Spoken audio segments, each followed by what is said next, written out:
Well, none of them can hide from the truth, yeah. Children have to go back to the roots, yeah. None of them can hide from the truth, yeah. Children have to go back to the roots. I'm telling you now, the truth. Telling you, yeah, the truth.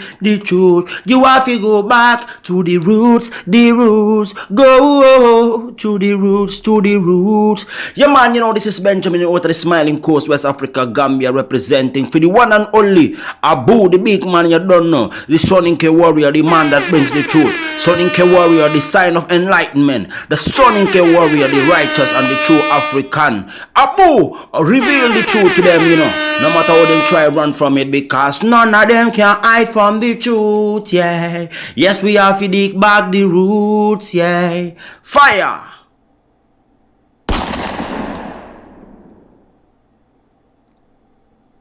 Thank you, ladies and gentlemen, for joining me today here on the Afridamus Report. Please make sure you hit the like button as you're coming in. If you're new here, make sure you subscribe. Just in case you're wondering who you're watching, I'm your host, Afridamus, on the Afridamus Report. So as you can see on the title today, I said, Audrey, welcome in the house. Welcome in the house. Is that Afridamus singing? No, that's by Benjamin. He's a Gambian musician residing in Europe.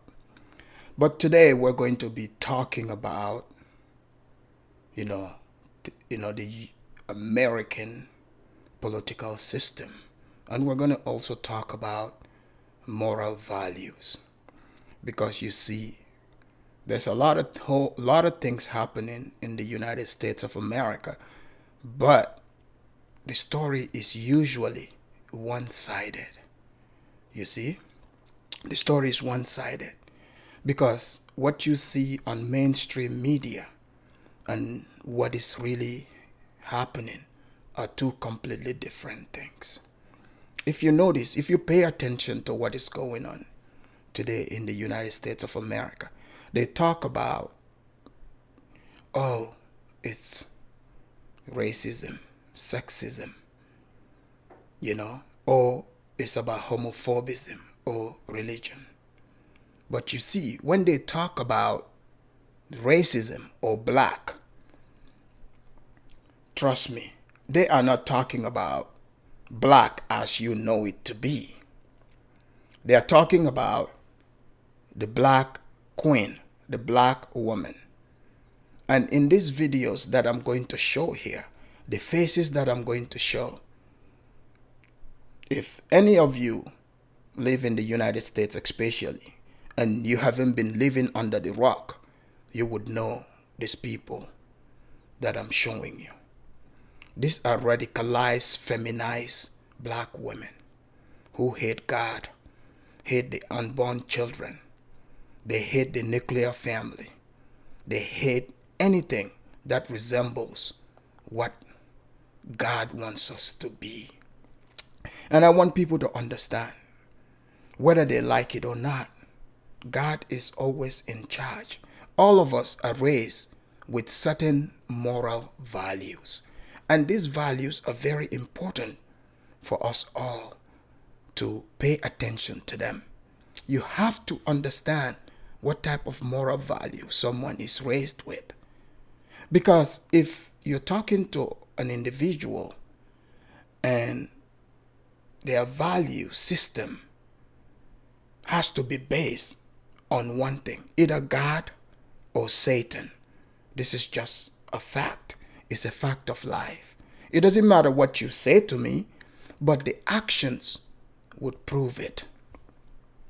So today, if you look at it in the United States of America, the black man is not who is promoted. I want you to know that. If you look around the Congress, who do they have in charge? Let's see, Cynthia G said dogs are more valuable than black men. Well, by the end of this program, we would find out how true that is.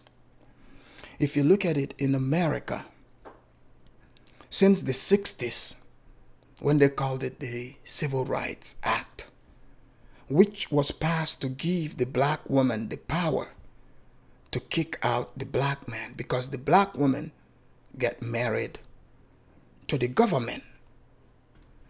Ever since then, the black woman became the right hand of white supremacy. This thing that you guys hear, white supremacy, I will tell you what white supremacy is about. When you hear white supremacy, they are talking about this ideology that the black woman have embedded in the minds of the young black child. You see, the little black boys, they have been defeated prior to even leaving home. Think about starting from the 60s up till now. You look at the trajectory, you look at the history of black people. Usually it's the black man that leads, which is natural, by the way. You know, this is what brings society together. This is what makes a society a society. But to say that a man is inadequate, because you know, in America, there's a war against men. There is a huge war against men. This is why when you look in the Congress today, all you see is women in that Congress. And in that Congress, who do they promote? They promote radicalized black women who came from groups such as BLM, or, you know, they are this pro-black power stuff. They started in the home, like I said, in the home. The black woman has been put in charge of the home in America. And we've all seen how that happened. You are seeing for yourself the results of that. Because if you look at it, everywhere in the world, anywhere under normal human circumstances, if you are raising a child, however way that child turned out, the parent that is in charge of that child is the one that people point fingers to as being responsible for that child. And when you are in charge of a child, you could easily destroy the spirit of the child. You could turn this child into the feminine, angry spirit that is in the woman. They pass that on to their children. A lot of you that are watching me, especially people that are watching from outside of the United States, I bet you this is a shocker to you. Because what they show you on TV and reality are two completely different things. You look at the black family, they took the father out of the family. Why did they take the father out of the equation? So that the father cannot stand up for the child. The father has just become nothing but an incentive, a paycheck for the woman. In fact, some of them go as far as calling the black man a sperm donor. And this is not only in the black community, by the way. The test was first in the black community, and they see it, now they transfer that onto every other community. Now that's what bringing down America. Because when I first came to America, the thing I noticed, which was weird to me, right? Because the place where I come from, men are in charge. You know, any compound where the woman is in charge, you know, it's not like anybody's controlling it, but it falls apart. You see it for yourself. So I came to America. I see everywhere you would see black single mothers. I see them on TV. They push this idea. They glorify it. In fact, They push the stepfatherhood idea. And I'm thinking, I'm looking at it, I said, this is not natural. This is not normal where I come from. And other people I see, it's not normal.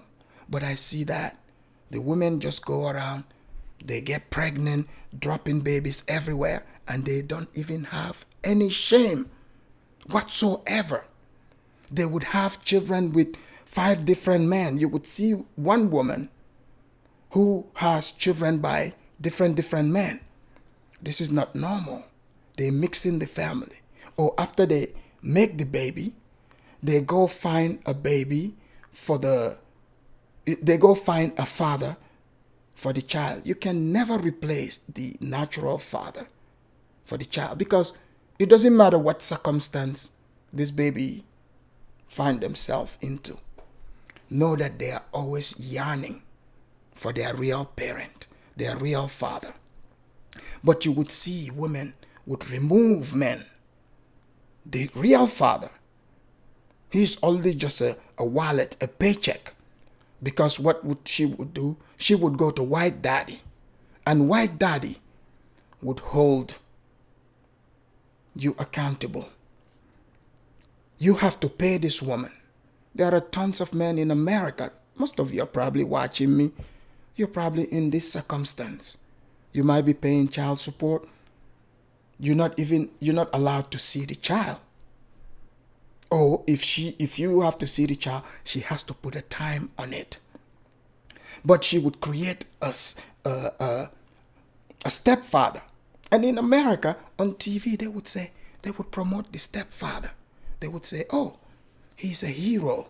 He's a hero. Little did they know that individual is there because of the lust of sex. Because it is not natural for a man who did not make that child to want to take care of that child. That's not natural.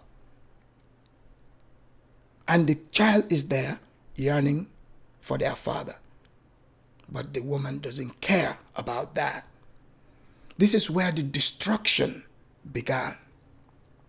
Little boys being forced under the tyranny of the black mother, who terrorized them, who turned them into victims of society, turned them into drug addicts, turned them to killers, turned them to beta males, simps, you name it, low self-esteem, because the government allowed the reign of the black woman on the child. Imagine, people, imagine. Have you ever heard of the scorn woman syndrome? There are little boys that I have seen suffering. Their own mothers that gave birth to them hated them so much because they look like the father. They remind them of the father.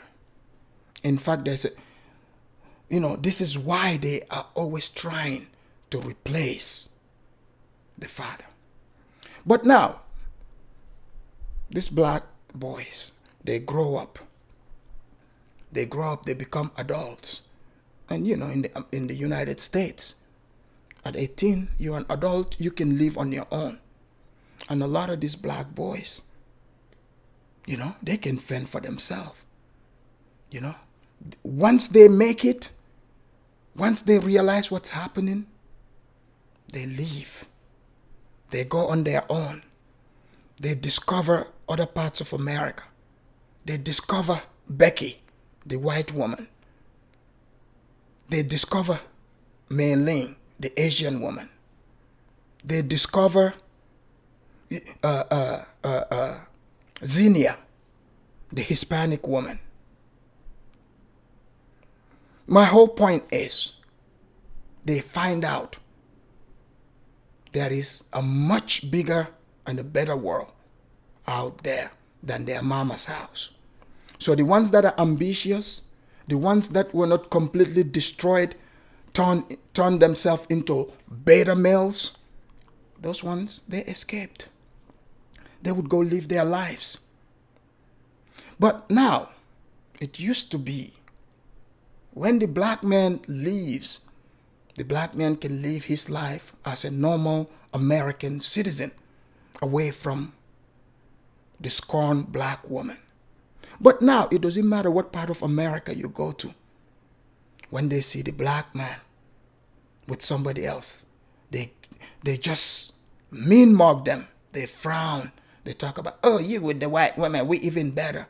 But this black man knows what he was, who raised him. He knows what he was raised about. He wants to live long. He doesn't want to die sooner. So this is why they look for peace. People, please don't treat me like a side child. Hit that like button, because this is what spreads the message.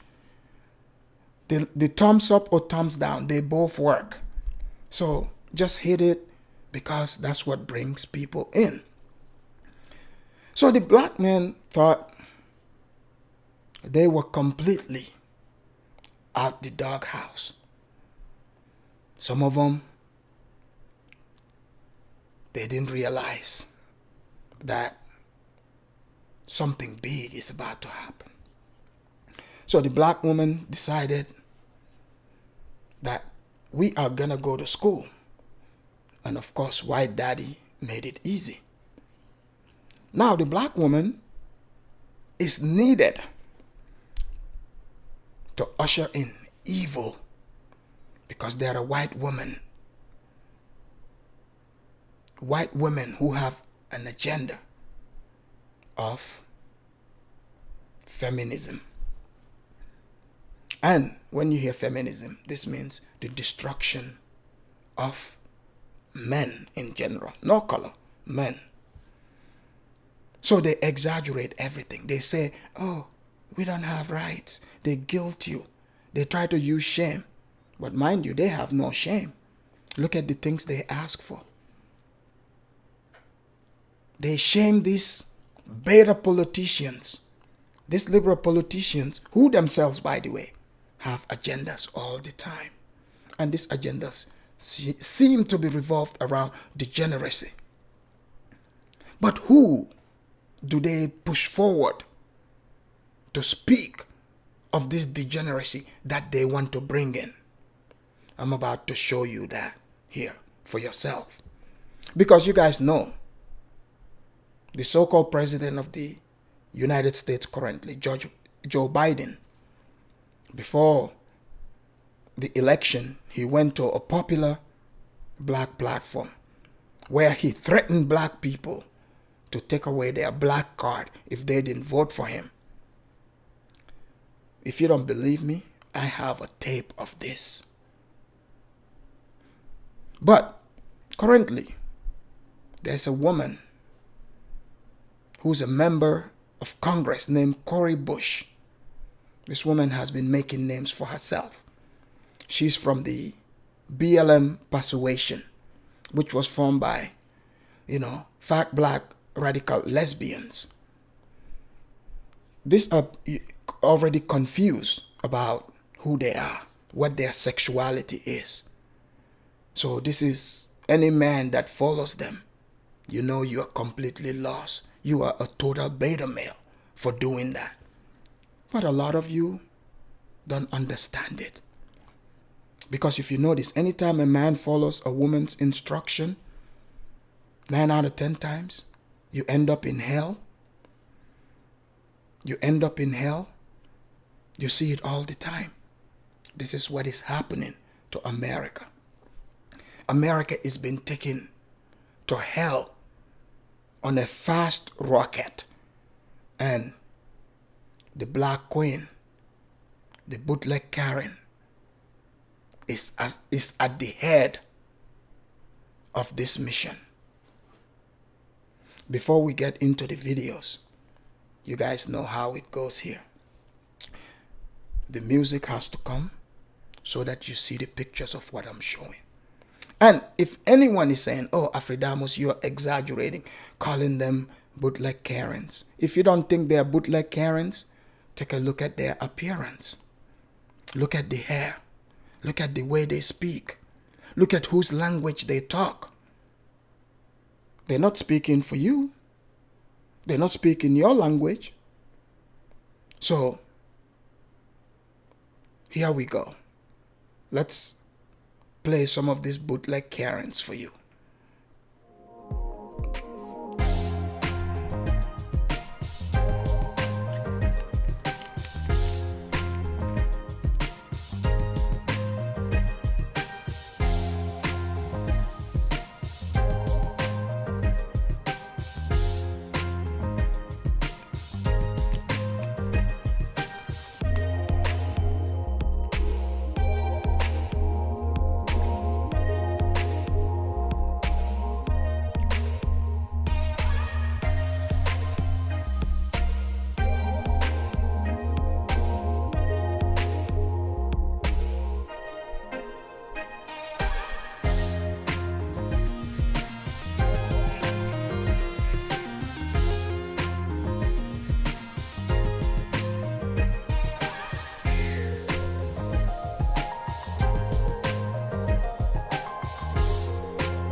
Ladies and gentlemen, you see that.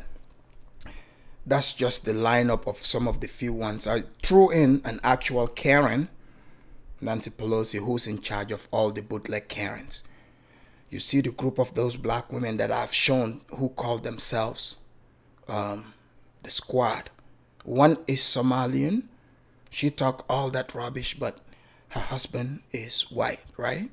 You have the other one, she's Palestinian and Hispanic, and the other one calls herself American Black. So these women, black men are afraid of them. So they're not really working for the blacks. So I want people to understand that. They're not working for the blacks, but they speak in the name of the blacks. And the blacks don't correct them at all. You've seen the line up there. Doesn't that look like the daughters of Satan? Evil people? Nancy Pelosi thanking George Floyd's death. Thanking him for dying.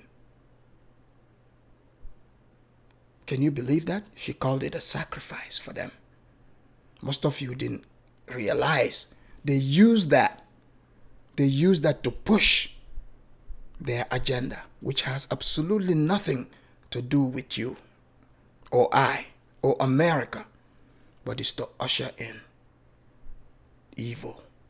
It's to bring in their evil homosexual agenda, which they call the New World Order today.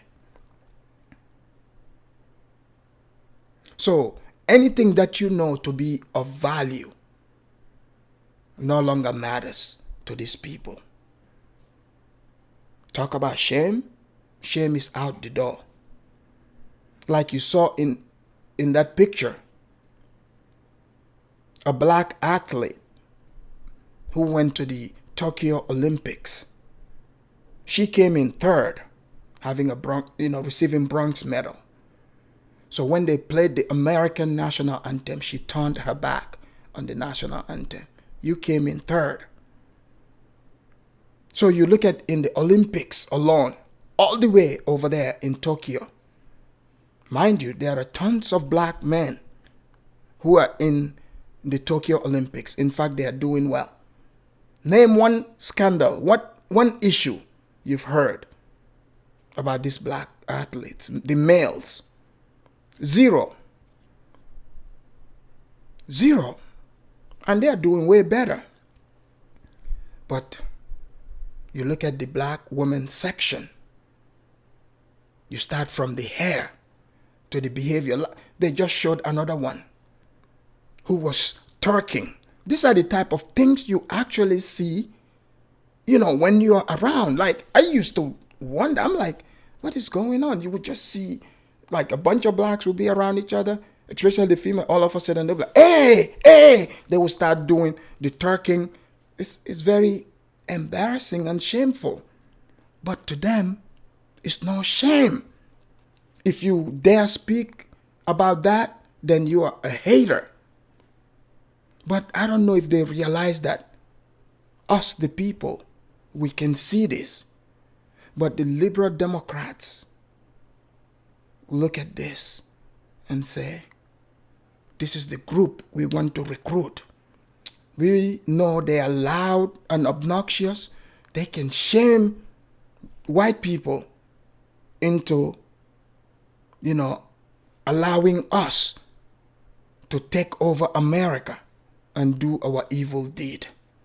Because if you look at this woman, the things they promote, how is that even helping black people, much more America?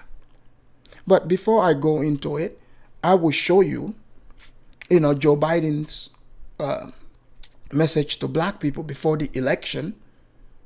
And then I would go into Cori Bush, who called for the defunding of the police, meaning to take police out of communities.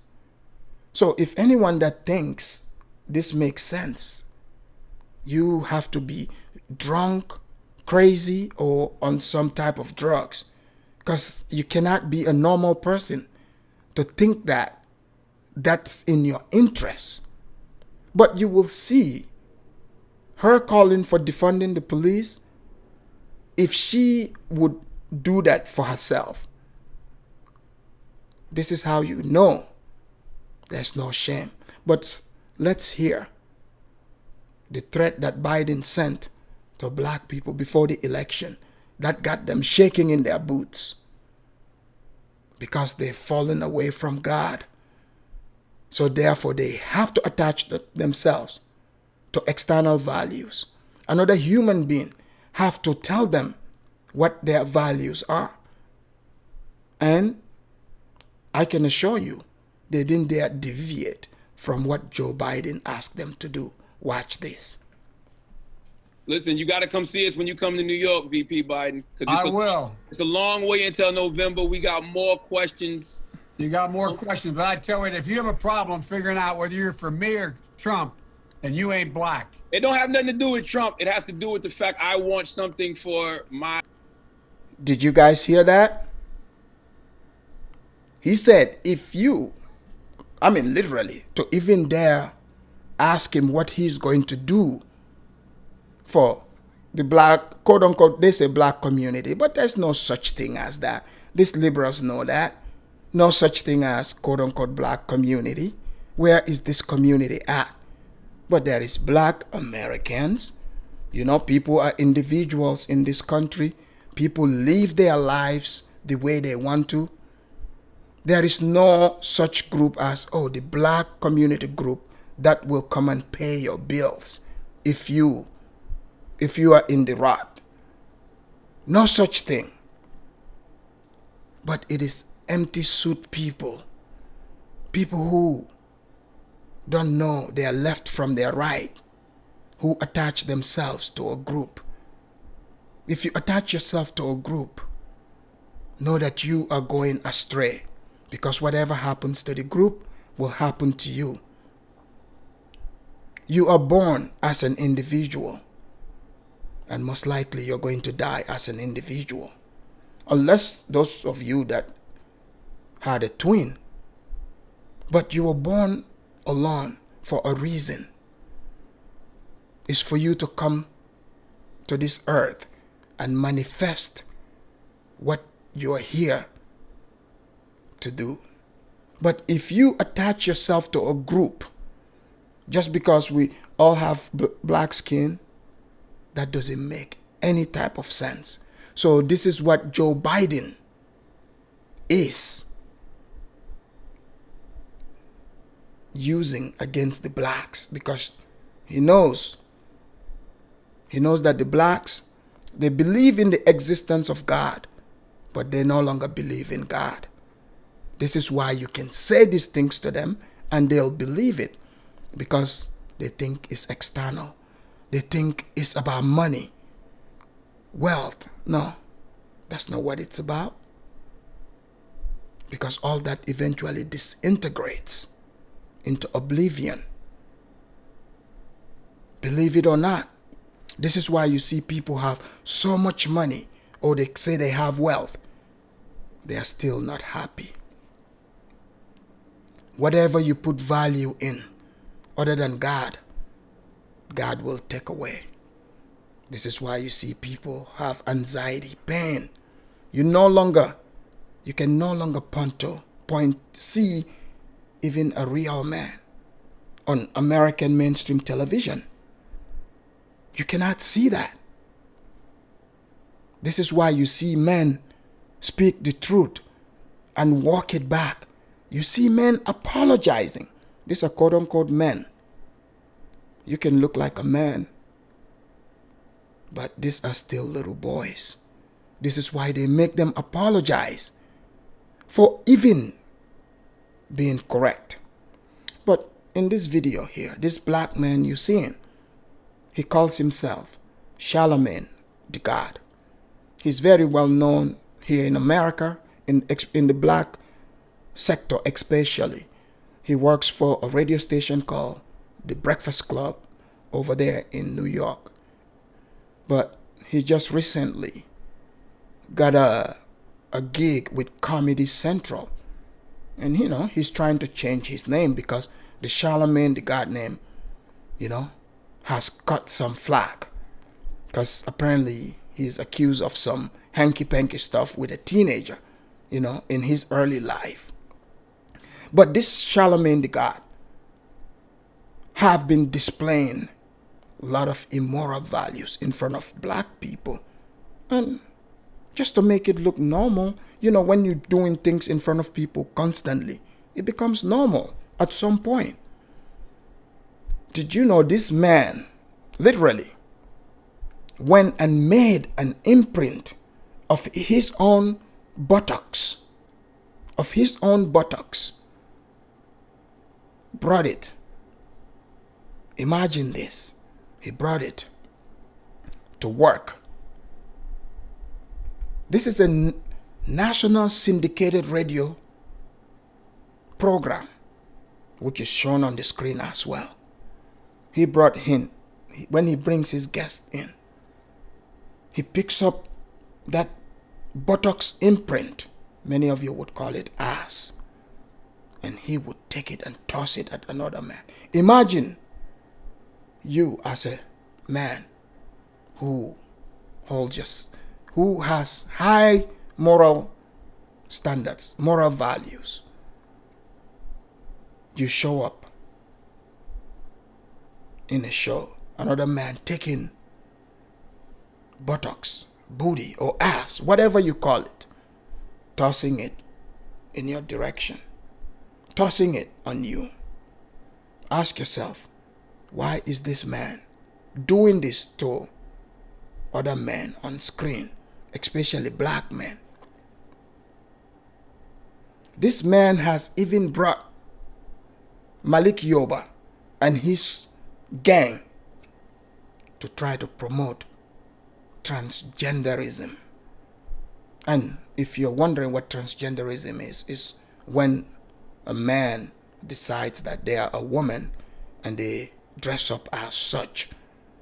But there was a man there who said he enjoys having sexual intercourse with these transgenders, but he doesn't consider himself gay. He doesn't consider himself a homosexual. I believe if you look at the scientific name, homo meaning same. So if you sleep with another man and you're a man, that is same. Or they call it being gay. You see? But this Charlemagne that you see was promoting it. But let me allow him to respond to Joe Biden so that you people can see exactly what I'm talking about. No good moral standard is being promoted.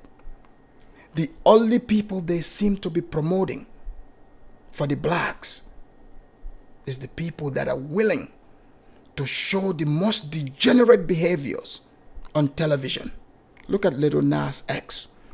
As of lately, there is another one named call the baby. That alone is a problem.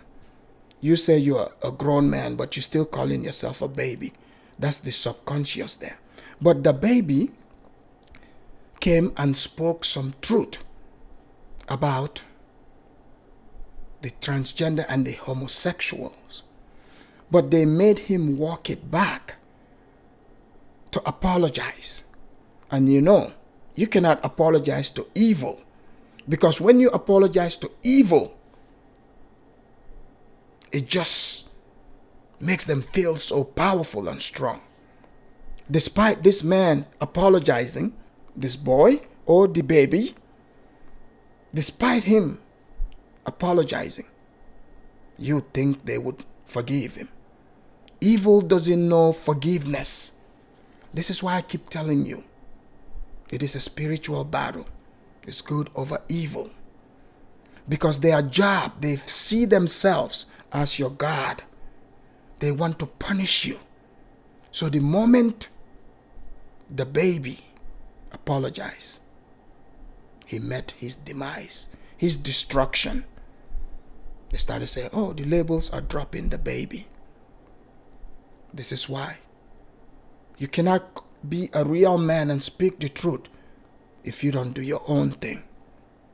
You cannot have a puppet master pulling your strings and be able to speak independently. So this is why you would see in this video here, this man that called himself Charlemagne the God cannot challenge this man for saying this ridiculous thing. This is why most black people cannot have a problem with what this man said. But imagine if Trump had said that. They would jump all over it because they have been conditioned. They have been told this is who you're supposed to hate. And they all did with no problem. Community. I would love to see Take a look at my record, man. I extended the voting rights 25 years. I have a record that is... So he's talking about the voting rights, quote unquote. Mind you, why is it every time these people, they come, they talk about voting rights? Who is this voting benefiting? Them. They want black people to think they are doing them a favor by saying, oh, we did the voting rights. But let's just keep it real. What do they talk about? They say, oh, to ask for identification. Mind you, even the countries where we come from, they call third world countries. You cannot vote without an ID. It is not that difficult to have an ID in the United States. But they made it seem like, oh, black people cannot get ID. But black people have ID. Black people go to the club, they drive. You know, black people have ID in America. But they have no problem putting these lies on black people. And then they go on platforms like this. When they say it, other black people hear it. It's like a parrot. They don't think for themselves. They repeat exactly what he's saying. So they are repeating it. You see the way he's talking, he's not allowing him to think. If you say voting rights, he should have been like, okay, wait, are you saying black people don't have the right to vote?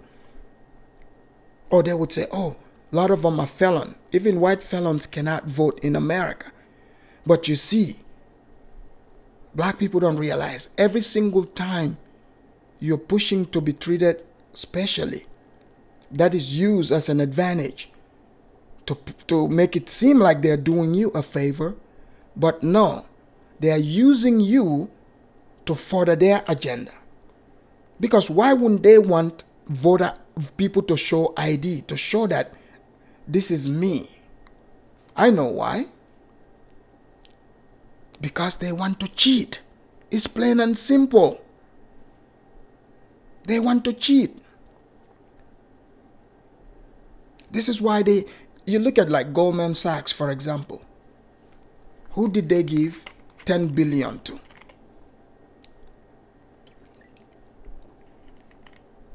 Who did they give 10 billion to? Black women. They didn't say black community. They didn't say black man. Let me tell you, these things they talk about racism, let me be real with you. It's called discrimination, and putting your foot on the neck of somebody. That is the black man that is facing that, by the way. And I would say men in general in America, there's a war against men. But the black man has been getting kicked in the ass by both the black woman and the white man together, hand in hand. This is why the kicking is so hard on the black man, because their own woman conspired with the white man to take them down. This is why they are giving them 10 billion. This is why the war is intense on the black man, because the black man's woman is the weapon. Is the weapon against the black American. This is why they run. So like other groups, it's sort of difficult to do that. And if you don't allow yourself to be a part of this quote unquote black conglomerate, you just live your life as an American, you're much safer that way. Because then you wouldn't be backed into this group of degeneracy where God holds no value. Satan is at the top of the throne. To none. The NAACP has endorsed me every time I've run. I mean, come on. Take a look at the record. I've been critical of you. By the way, he wouldn't be saying this to any other group. They keep reminding black people of the 60s, but that doesn't even exist anymore. You notice everything he's saying doesn't benefit black people. It's about him and the women. And they know the women have no logic, so they would go with whatever. I have a few things I want to talk to you about today. I know you have. Yeah. You don't know me. No, I don't. That's why I want to get to know you today. I want to talk to you about mostly black stuff. I get overwhelming support from the black leadership, young and old. Every poll shows. When this guy in Congress, he passed the crime bill, which in fact sent a lot of black men to prison for decades and decades. Most of them are still in there. He sponsored that bill. He proudly talks about him being the one signing it. There's videos of this man speaking about there's way too many, nigger mayors. They need less of them. So when this man was in his prime, you look at his record, all his fight is against black men especially. Go look at his record. But the radio syndicate here, since he has no knowledge, he's ignorant, that's why they sent this man over there, so that he would be able to get away with these things. So if you think about it, if the people that are repping your culture are completely ignorant of even the political system of the country, then you see why many blacks are doomed in America, because this is where they get their information from. So despite all the roadblocks that they are putting, mostly against black men, by the way, think about they're incentivizing the women to be over the men. Ask yourself, why are they doing that? Why? This is what I want you to be thinking about. Why are they doing that?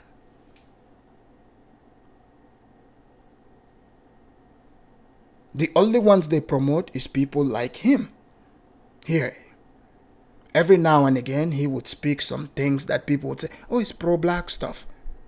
But now, when he comes face to face to stand his ground on the things he believes to be pro-black stuff, he obviously didn't do it. This man, Joe Biden, talks about white supremacy. Go listen to the things he says. If there is white supremacy, that's the true definition of it. True definition. Just look at the way he even talks to black people here. Because mind you, he's not talking to just him. It's people watching. Like right now, I'm talking to a bunch of people. So you have to remember that. So this is where we at. Way ahead. And black people saved your political life in the primaries this year. They have things they want from you, and one of them is a black woman running mate. What do you say to them? Well, I say. Did you hear that? So it's already been cooked. Why would a black man come, pushing for a black woman to be the head of black men? Think about that for a minute. That black woman, quote unquote, Kamala Harris, who in 2018 presented herself as the first Indian to be elected into the U.S. Senate. She called herself American, the first Indian, by the way. 2 years later, she became black. When she went to this radio station to show that she connects with black people, do you know what type of stories she told? She even lied to them that she was listening to Tupac when she was in college. Tupac was young. Tupac didn't even start getting that popular until afterwards, in the early 90s. She talked about, I listen to rap, I smoke weed. These are the type of things she went there and said. And guess what? Black people still supported her. So you cannot really blame these people. They know where to go when they want to pass stuff. Them is that I'm not acknowledging anybody who is being considered, but I guarantee you there are multiple black women being considered. We've seen it more clearly now. In a black majority county, they're 6 times more likely to die in the pandemic than a white county. He had to throw that in there. So, mind you, even the quote-unquote pandemic, by the way, in New York, now the mayor over there is talking about they are going to be forcing people to take the vaccination. They've tried all kinds of things. They've tried to give people free fried chicken. They've tried giving people free weed, free alcohol. Dude, that's supposed to alarm you. If they are not even giving you things that are healthy for you, even though they're saying this is a health issue, why are they enticing you with things that would deteriorate your health? These are the type of things they are advertising to people. So he came here, the agenda that they have, that's what he wants to promote, to fearmonger black people and say, the COVID affects black people more than everybody. You have an entire continent of Africa. How come the COVID is not affecting them? They're black too. But with these people, everything they have to, if it's just busted, broken, they have to attach it to the blacks so that they can come and act as saviors for black people. And in that saving thing, they bring the black woman, who, by the way, have destroyed the black home already. The black man ran away. Now they are coming in the government so that their hand can reach further. Further.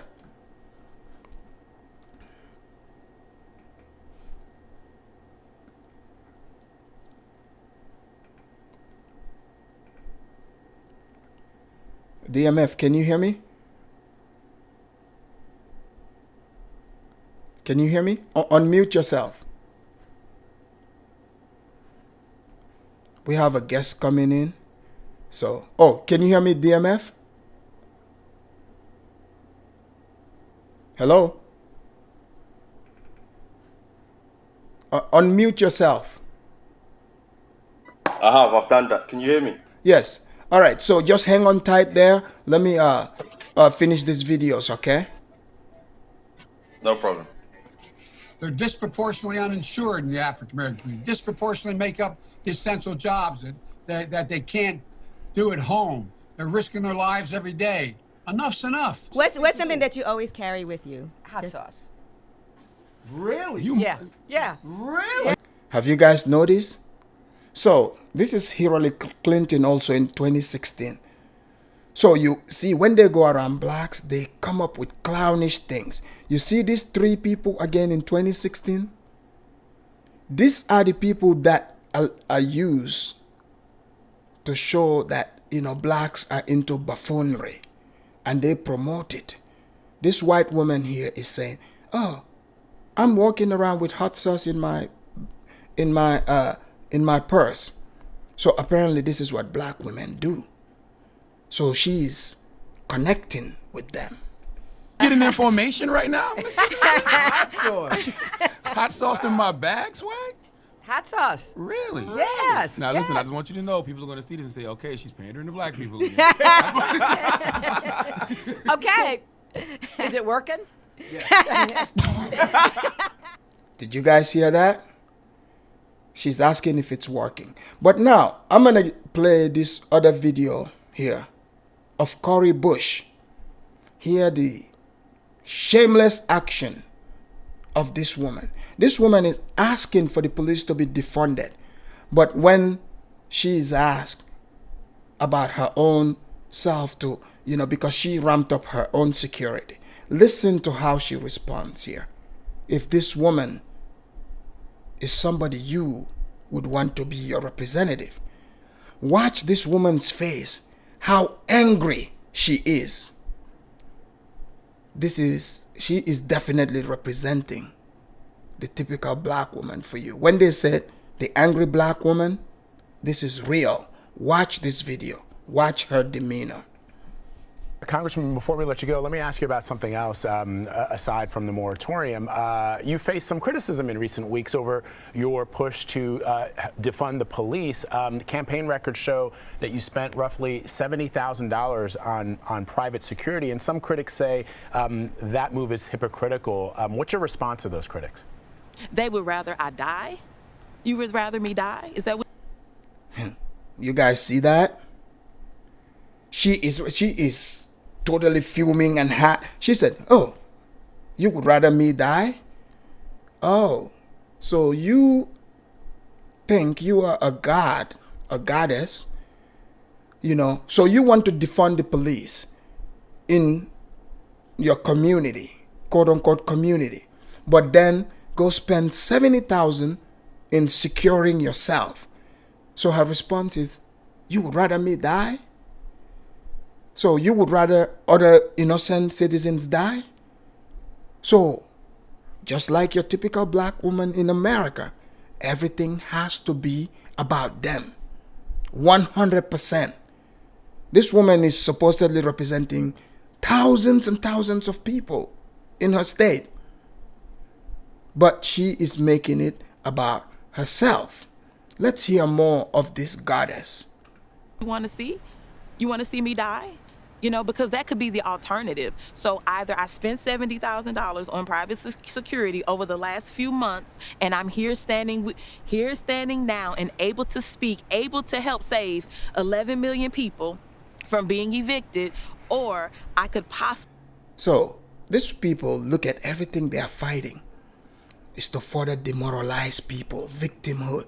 Why is this woman fighting for people to exhibit weakness, to refuse to pay their rents? What is the landlords? Where are they going to get the money from to pay the mortgage? But since this woman is morally bankrupt, you know, but would not realize that what she is saying is asinine. It's completely asinine, shameless, lack of true moral character. But she sees no problem in it. She is shamelessly standing in front of national television, speaking, trying to back her own hypocrisy. She sees no problem in being a total hypocrite. But watch, she is going to use the dog whistle. And when we get there, you guys are going to hear how she's going to try to flip this. And that's the whole reason why they are put in this position. Because they are there to be used to further the agenda of the evil ones. And the evil ones know that this woman can come and start speaking rubbish. They're going to say things that are illogical. And if you challenge them, they would say you are racist. You see, this is why I say bootleg Karens. That's right, Amilka. She's got the $5,000 hair on her. She's got the long witch nails, which, by the way, all these women in America today, they are spotting it. Look, men that are watching me, this woman you are seeing here, some of you have run into women that look like this. If you run into any woman that look like this, go the other way. They have this type of hair, the long pointed nail, I call it the witch nail. Go the other way. They have the cow ring in their nose. Go the other way. Because she's telling you she's a cow. She thinks like a cow. Go the other way, because that's the warning. You can see visible tattoos. Go the other way.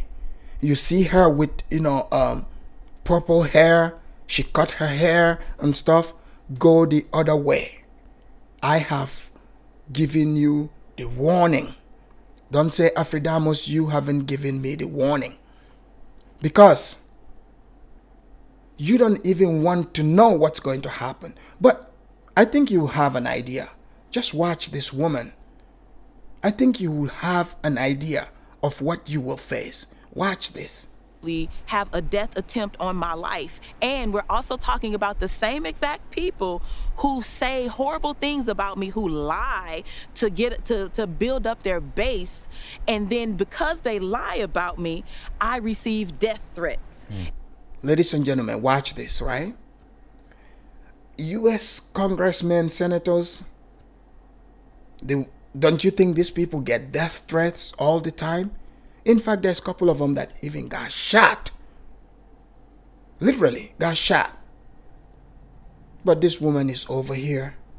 She wants to be a congresswoman or whatever, but nobody should criticize her. Oh, crazy people shouldn't threaten her. When in fact, this is what your position comes with. But oh no, she's the first one. They are doing it to her because she's black. What about the white people that they actually shot? I'm talking they shot them. I mean, ma'am, if you're in this position, it comes with the territory. Plain and simple. You're going to say things, do things that people are not going to like. Plain and simple. Now, they don't address the fact that I receive death threats after they go on air and say horrible things about me. But then they want to say, oh, but she needs private security. I have private security because my body is worth being on this planet right now. You guys hear that? Her body is worth being on this planet here. But the taxpayers who just want to live in peaceful neighborhoods, she wants to take the cops from them. Those people's bodies are not important. You guys remember yesterday I answered this question where some of these people come on here and say, oh, yo, you don't know black people in America. Despite me living in America for so long, you don't know black people. When black people are the easiest group of people to know in America. If you live in America, all you have to do is just listen, pay attention. They'll tell you exactly the way they think. They will tell you without them even knowing that, hey, other people don't think this way. Other people think this is ridiculous. Seriously. I have private security because the white supremacist, racist narrative that they drive into this country, the fact that they don't care that this black woman that has put her life on the line, they can't match my energy, first of all. Yes, we know. We know. Because your energy is totally evil. Oh, DMF, I'll send it to you in a second. Give me a sec here. I'll drop it for you in a sec. Yeah, her energy. I mean, just take a look at that woman. One minute. Yeah, just give me a sec here. Totally, look at that woman, how angry she is. Why is she angry? Because she has a sense of entitlement. She doesn't think anyone should ever question her.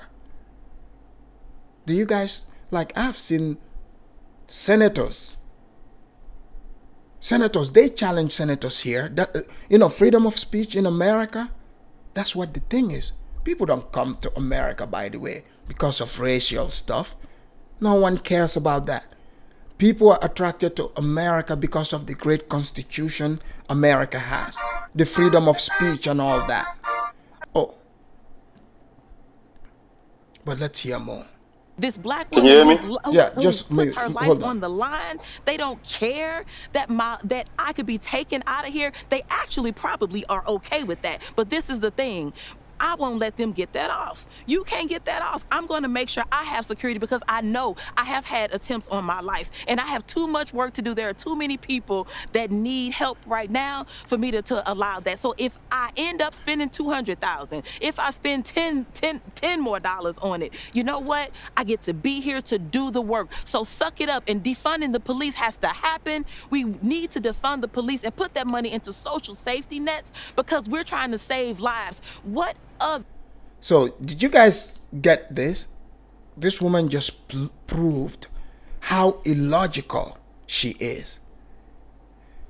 She needs security because her body is so important. She needs safety. She just said that. But they have to defund the police for the rest of the people. They have to defund them so that, the criminals can have at it. In fact, they've lowered, what's considered crimes. So you are open to attack. They are defunding the police and they are letting out criminals out of prisons. St. James, you're right. This woman is delusional. Imagine how many of her have been put into the U.S. government. There's plenty of her. You guys have seen, I have featured the mayors of America here. Yes. So she wants to remove the entire community's protection.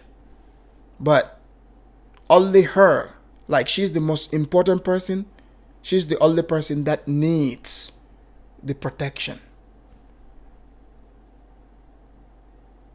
Some of you have run into this type of women here in America. I'm sure you're not surprised by what you're hearing. That's the Queen for you. What other occupation can do work that's out of their scope and still be propped up to do work that's out of their scope? As a nurse, I can't be the surgeon too. You don't want me being your surgeon and I'm the nurse. At what point do we pay police to be social workers? No, we don't. How do they get to be social workers? So what I'm saying is you do your job.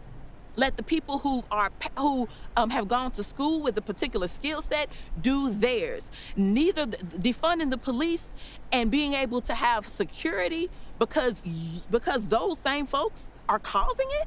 It's two totally different things. And and this is my last point on this. If I have actual police officers who have threatened my life, tell me about that. Tell me that I don't need security. And let me just say this last thing. My security is not against communal violence. My security is not to keep me safe from the people of St. Louis. My security is to keep me safe from those racist attempts made against my life. Now, if you want to do something about that, stand up and do something about that. I didn't see any of those people that have come against me with this negativity, with these lies, with these smears, stand up when they saw the N-word, when they saw me post stuff about me being hung, the threats on my life, hanging me and burning me, frying me and my... She talked about hanging. Did you guys know this woman just got caught? One of her employees, they fabricated this hanging thing. They typed up an email, sent it to themselves, and said people were threatening her. But little did she know there's something called IP address. And when you send something to yourself, people can see it. So this woman, who is not very smart, obviously, did not know that people will be able to tell. She went and posted that, and she got called out. She's just like a guy named Justice Smollett, who went and hired some Nigerian trainers, saying these people came and attacked him in Chicago in a blistering cold weather. In a blistering cold weather. But she's not going to leave this talking point here without invoking the almighty name, that all of them always end it with. Watch. Family like bacon. They didn't say anything about that. And that was just a piece of what I receive all the time. But you know what? I take that and I walk with my head up and my... This is a representative of, people that are watching me in other countries. Mind you, imagine your minister in your country. Imagine your minister behaving this way, talking this way. So the America that you guys know is normal. This is what it is. America is turning into the ghetto. This is what's there now. May God save America from the thumbs of these evil women. Shoulders back, because I know I'm doing the work for the people. I'm on the right side of history, and if they want, they can come and meet me to my face. You come and meet me to you. Yeah, she is inviting people to come meet her in her face, but yet she's a scared woman. Make me believe that, people. Does that even make sense to you? Does that make sense to you? But it doesn't matter to her. She is a black queen. You cannot disagree with her. Because if you do, white zaddy, the beta males, the simps, all of them are coming for you. So logic no longer exists in America. And now you're seeing why. You're seeing why. Look, people, this has nothing to do with race. This is a spiritual battle. This woman is possessed. This woman has anger. This woman is evil. So all you men that are watching, you better be afraid. You think the child support laws before were terrible? Imagine, these were the same chicks that used to take you to child support. Now they put them in charge of you, making laws. May God save America. That's all I gotta say.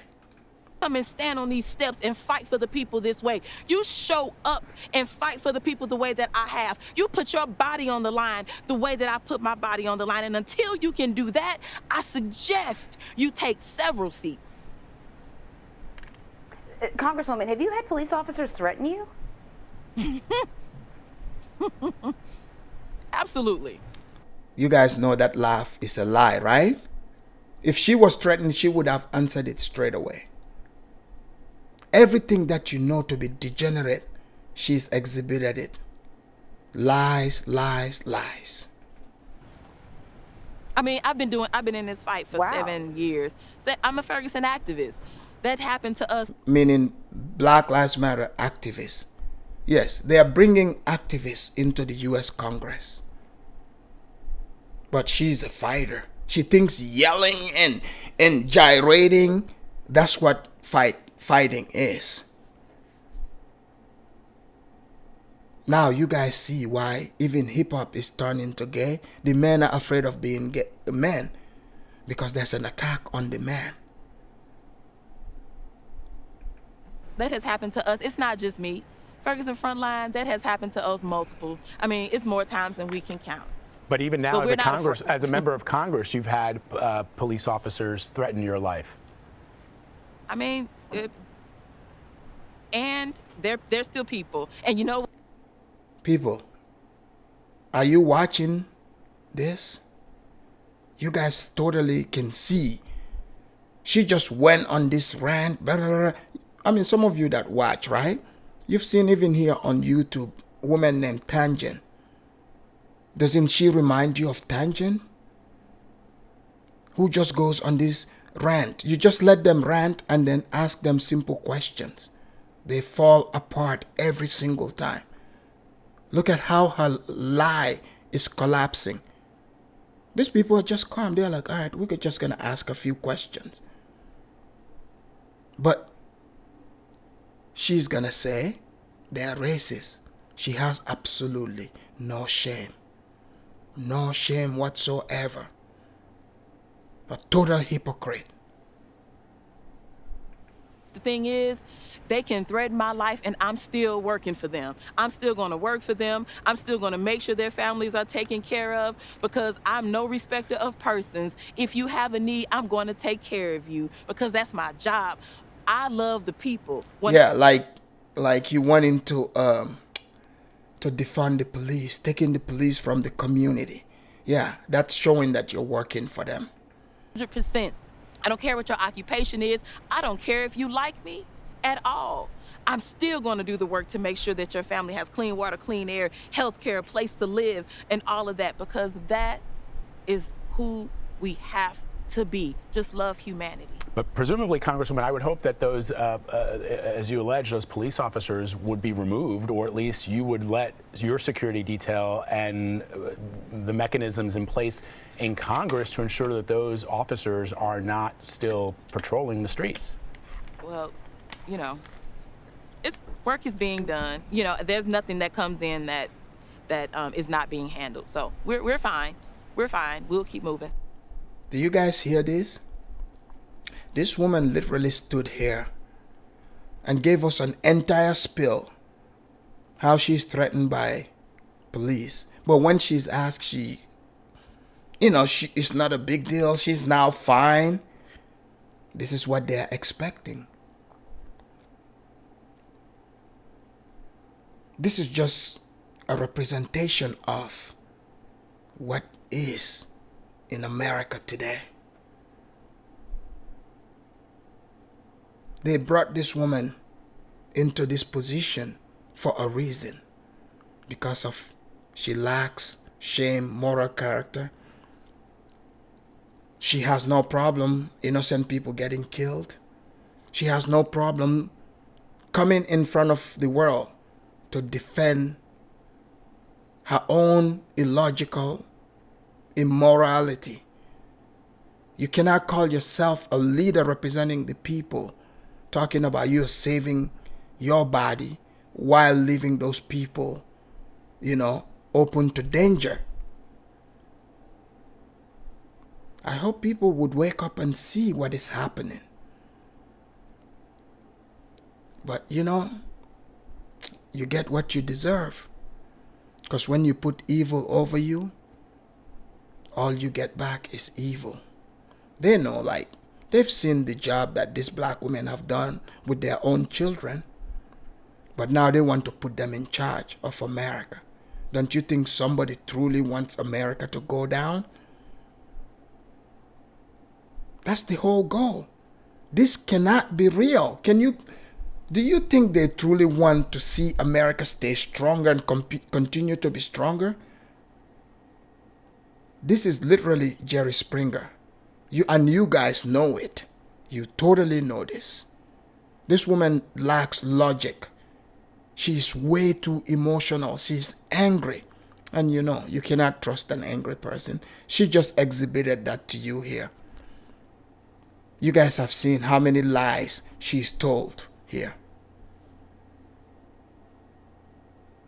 How can a cop in America threaten a sitting congresswoman and that doesn't get investigated? Come on now. We know better than that. This is why she didn't want to, continue on that stance, because she knows that's a huge implication. A huge implication. And a lot of people are catching on to this, quote unquote, this black card thing, because they notice a lot of people are lying and using the black card to get out of it. People are catching on to it. And I hope more and more people does. If not, America is over. Seriously. Congresswoman, it sounds like you are handling things. I was just, as I was listening to you, I thought to myself, did she have any idea the challenges that she was facing when she took this job and decided to go to our nation's capital? I'm just sort of curious about your reaction to this. You know it's going to be a tough job, but it's something else to believe that your life is at risk. Yeah, but it was a tough job being out on the streets of Ferguson for more than 400 days with real bullets and rubber bullets, with white supremacist threats, with being terrorized and tear gas and brutal assaults constantly, day after day, being heavily surveilled and harassed and intimidated over and over again. And that didn't just happen during. You guys see, once her lie have been exposed, right? Somehow, I think she's coming to self-awareness, like, oops, oh, these people didn't buy what I say. Now she's realizing it and she's calming herself down, because she knows that she just lied big time, and all that snake energy went down real fast. Ferguson uprising, it continued on for many years, so that was difficult. Standing before those tanks, that was difficult. Having guns in my face pointed at me, that was difficult. Watching my friends beaten and brutalized, that was difficult. Just like the typical black woman today, they now represent themselves as these superheroes. They are superheroes. Like, they face tanks, bullets, rubber bullets, all these things they are saying. Yeah, we heard about that Ferguson thing. We've watched it on TV. We didn't see cops or the National Guard shoot anyone with real bullets. But yet this woman is saying this. The only time we see the killings is when they organize their Black Lives Matter killing spree. They burn down places. They end up killing people. But it's not the officials that kill people. They said they were protesting to save black people. Last summer, you look at what they did when they did the insurrection upon America, burning, looting, and killing around America. We've all seen it. That's what she's promoting. They think people are blind.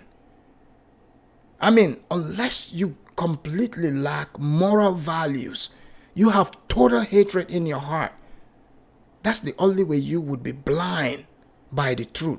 But other than that, you'll be able to see exactly what is happening.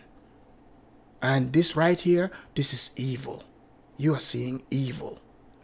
So this is like, St. Louis prepared me for this. So I don't feel like this is so much worse than what I've dealt with all of this time. Shout out to the Ferguson activists who do not get exposure, where people don't know your story.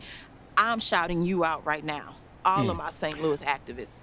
Congressman, I remember seeing you out in the streets of Ferguson back in 2014, and I remember thinking to myself that you were somebody who was taking it to the street, and I don't know if you, as Anne-Marie said, if you thought in your mind back then, as it was all unfolding, all the weeks and weeks and weeks that you spent out there protesting racial injustice, that you would one day put your hand on the Bible and take that oath of office. Did you imagine that? Not at all. You could not. If you would have said that to me, because I had already said years before that I would never run for office. Okay. You guys, I just wanted you guys to see the hypocrisy and phoniness of this woman, her narcissism. Now, I'm going to talk with DMF here for a little bit, and then we'll show you the leader of the ADOS movement as well. DMF, welcome on the Afridamus report. Thank you for coming in. Yes, welcome. Yes. Have you been listening to the show so far?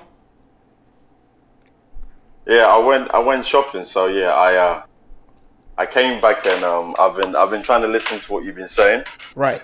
And I think you're on point on everything as usual, so I just sit here and I just listen to what you've got to say, because you're obviously dropping a lot of gems that I think people need to listen to. DMF, listening to what I've said and the behavior of this woman, do you see someone who is spiritually bankrupt?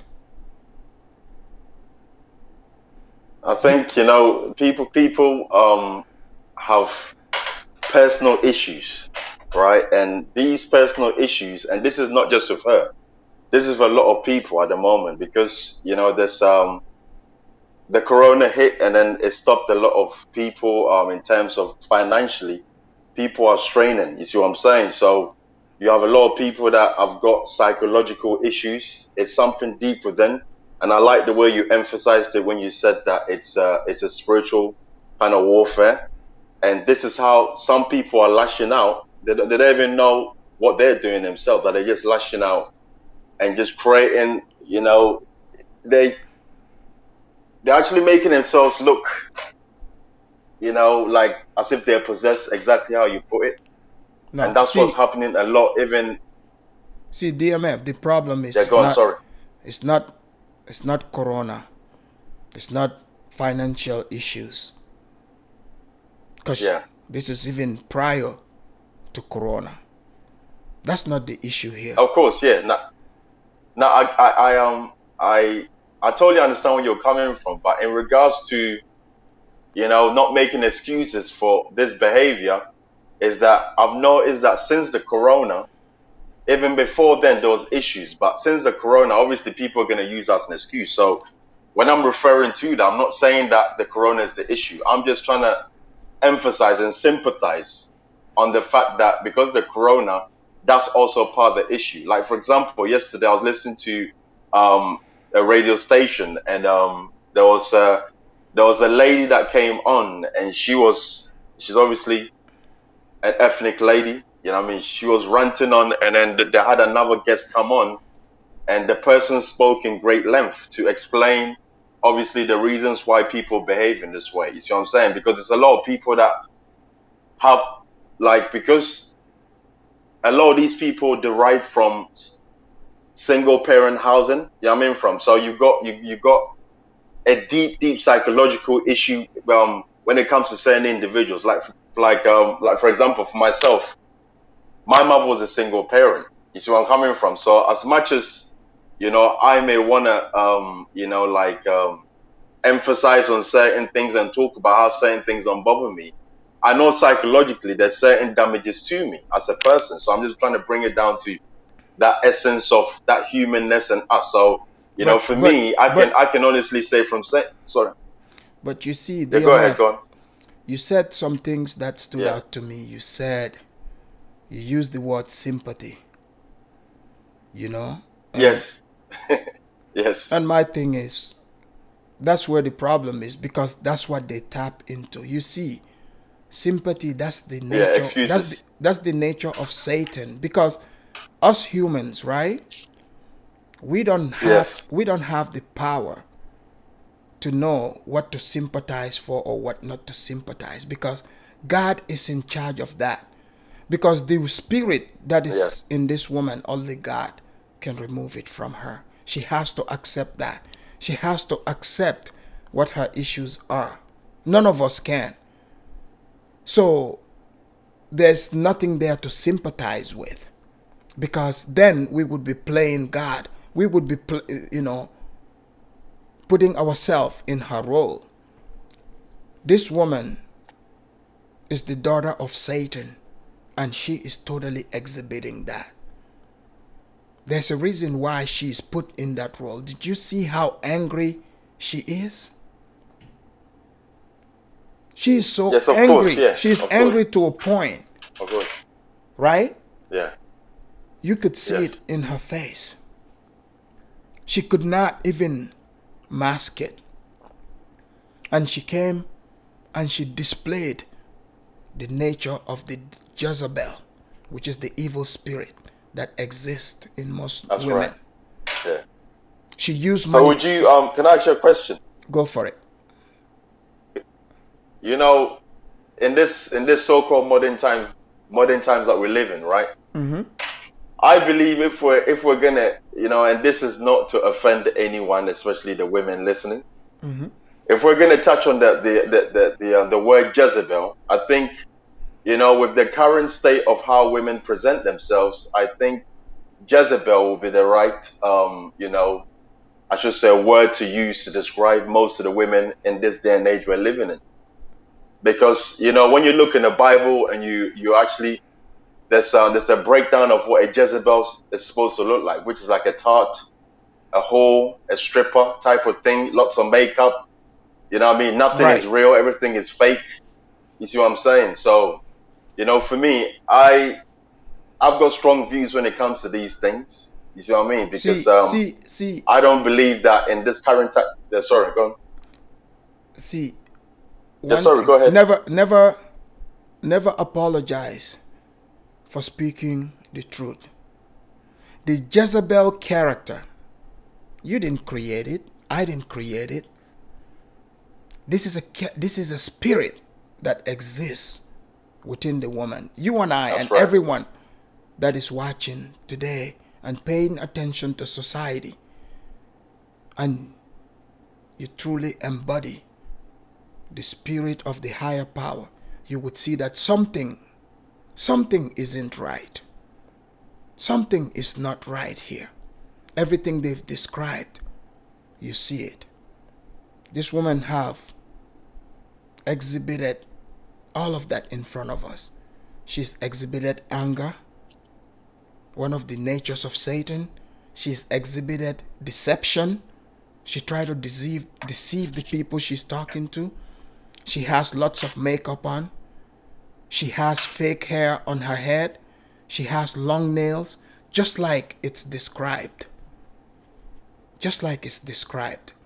But you see, before we go any further, have you heard of the ADOS group, the ADOS movement?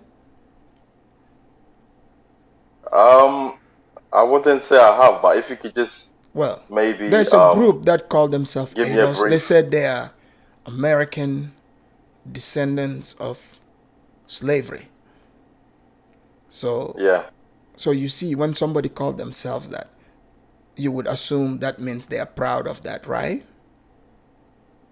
Of course they are, yes. Okay, but their whole spiel is, is against, black immigrants, especially Africans, because they go on Twitter, they get into it with several people, so they use that as the representation of African. But they show their true character, how they truly feel about Africans in America or Caribbean. Yeah. So, as usual, they express this in hate. They say all types of things, but these are all based in lies. And as usual, like today, the Jezebel is in charge. They have a light skin, I think she's mixed, white, a lesbian and a so-called lawyer, they are in charge of this movement. But they just did an interview with her. They call her the leader of the ADOS movement. I know many black people would say, oh, these are just crazy people on the internet. You know, you shouldn't take their word. But hey, everything happens on the internet, right? That's where it starts. Then it seeps into real life. So I'm going to play this woman. Right. I'm going to play this woman's video, and you're going to hear she's going to say some things, and I have brought my receipts and evidence to debunk, you know, a lot of the fake history she's given here. So I'm about to play her interview, and we would go from there. Let's see here. She is the head of ADOS. Her name, they call her Yvette Carnell. It's confusing. You might not know if she's a boy or a girl, but you know, it's a woman. You guys will see. Welcome back to Black News Tonight. Yvette Carnell, the president of American Descendants of Slavery Advocacy Foundation, will discuss her organization's take on the payment due to Black Americans for over. This is a guy named Mark Lamont Hill, I believe. He created a channel called Black News Channel, something like that. So imagine a white person's creating a channel like White News. You know how that would be. But this guy talk about a complete beta male. You know, I saw a debate once where this guy tried to bring in one of the most illogical points. This guy want to argue that men can get pregnant too. I was like, you know what? These guys, they are taking this thing way too far now. They are beginning to take this joke a little bit too far. You see? So let's hear what he has to say. A century and a half. So much to be said about this idea of reparations. And it really comes down in many ways to whether you think Black folk deserve to have the damage done repaired. And there are many people at the forefront of this movement, but there's probably no movement. You see, Mr. Research said BNC is owned by white guy. I'm not surprised at all, you know, because Mark Lamont spends his time, his entire career, he spent it working under white people. So even a simple YouTube channel, he cannot create for himself. So, yes, Mr. Research, I'm not surprised that the channel is owned by a white liberal, because obviously the things that have been promoted there has nothing to do with, you know, Black people, especially Black men, to be quite frank. More powerful, more vocal, and more influential in the conversation about reparations in the United States than that of ADOS. It's controversial, it's debated, it's contested, but it's absolutely one of the most important organizations going on. And so we wanted to have one of the founders of the organization, Yvette Carnell, join us here on Black News tonight. Yvette, thank you so much for joining me. Thank you for having me, Mark. I appreciate it. Talk to me, first of all, about the current reparation policy proposals that are on the table. We see locally based things like in Evanston, Illinois. We see conversations about broader proposals. What's your sense of what the current policy landscape is? Well, I see Evanston actually as a problem, because what you see is that there were money suggested for reparations, like $250K. But that money, first of all, it's a pittance. It's hardly anything. And second of all, it was merely a suggestion. It wasn't actually an allotment. So in terms of what reparation has to be, it has to be a national project, because it was America that did this. It wasn't just local communities, it was America. And so we have to start at the federal level, and we can do local ordinances like we've seen, or we're going to see in Louisville and other places, but we can't allow people to kind of skirt this issue and do articles and say, well, we're doing a great thing, we're doing this thing in Evanston. And when you look at Evanston, it's not reparations, it's just a suggestion. We need real money, real wealth, because wealth was plundered and wealth must be repaid. You hear that, right? So what this woman is talking about here, she wants reparation. But reparation, she's saying, quote unquote, for black community. But we all know this is not for black community. Like I said, Goldman Sachs allocated $10 billion to black women. Don't you think they're going to be calling that the reparation? And yes, Mr. Research, you're absolutely right. For men, black men, to call something, black men have to have their own finances together. A black man cannot be in America pulling their hand up saying they are waiting for the reparations. Because look at who's representing, quote unquote, the reparation agenda. And you look at his sidekick, a fake lawyer, who doesn't know what he's talking about. The things these people talk about, you could easily just debunk. So they're not going straight to the US government for this, or to the American people. They want to pick on other people. Groups of people who have absolutely nothing to do with what they are asking for. But you're going to hear this. So talk to me about that claim right there. Wealth is plundered, wealth must be repaid. That is the fundamental argument of reparations for most folk, myself included. But a lot of times where we get stuck is the details of what kind of plunder we're talking about, what kind of money it takes to repair the damage done, who gets it, and how they get it. So talk to me a little bit about ADOS's policy vision as it pertains to reparations. Well, ADOS, the ADOS Advocacy Foundation, we are committed to cash payments. And we are committed to cash payments to a specific group of people, right? And those are American descendants of slavery. Now, we have a transformative black agenda that includes all black people. But in terms of reparations, those are the people that built the country and have been systemically, methodically oppressed since then. So you have to have a method, not only for cash payments, but for programs to protect that wealth. Because you know how, so do you honestly think this woman is qualified? This woman is qualified to make decision as far as how black people are supposed to receive reparation in America. Do you think this woman is qualified to be the one, trying to decide what form this quote-unquote reparation should be in? She's obviously not qualified. They sit on their platform, they talk about trillions, but other places only talk about 200,000 here and there. What does that tell you? And these monies that they're talking about, mind you, these beta males next to them, they're not getting anything. As you can see, they just fight. They give the money to the black women, and if you're black male, you gotta be gay or call yourself transgender. But a straight black male, you are not getting anything, not a single penny. I hope you know that.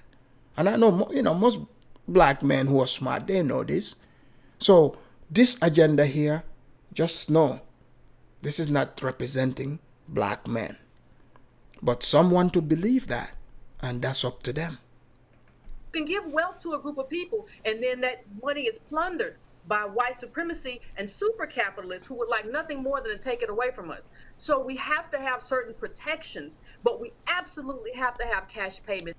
So she wants to get protection from the same group of people she's asking to give them this money. So, okay, you're going to come to me and try to shame me into giving you money that I don't believe you deserve. And then on top of that, you want me to create, a program to help you keep that money. Does that make any sense? DMF, what do you think?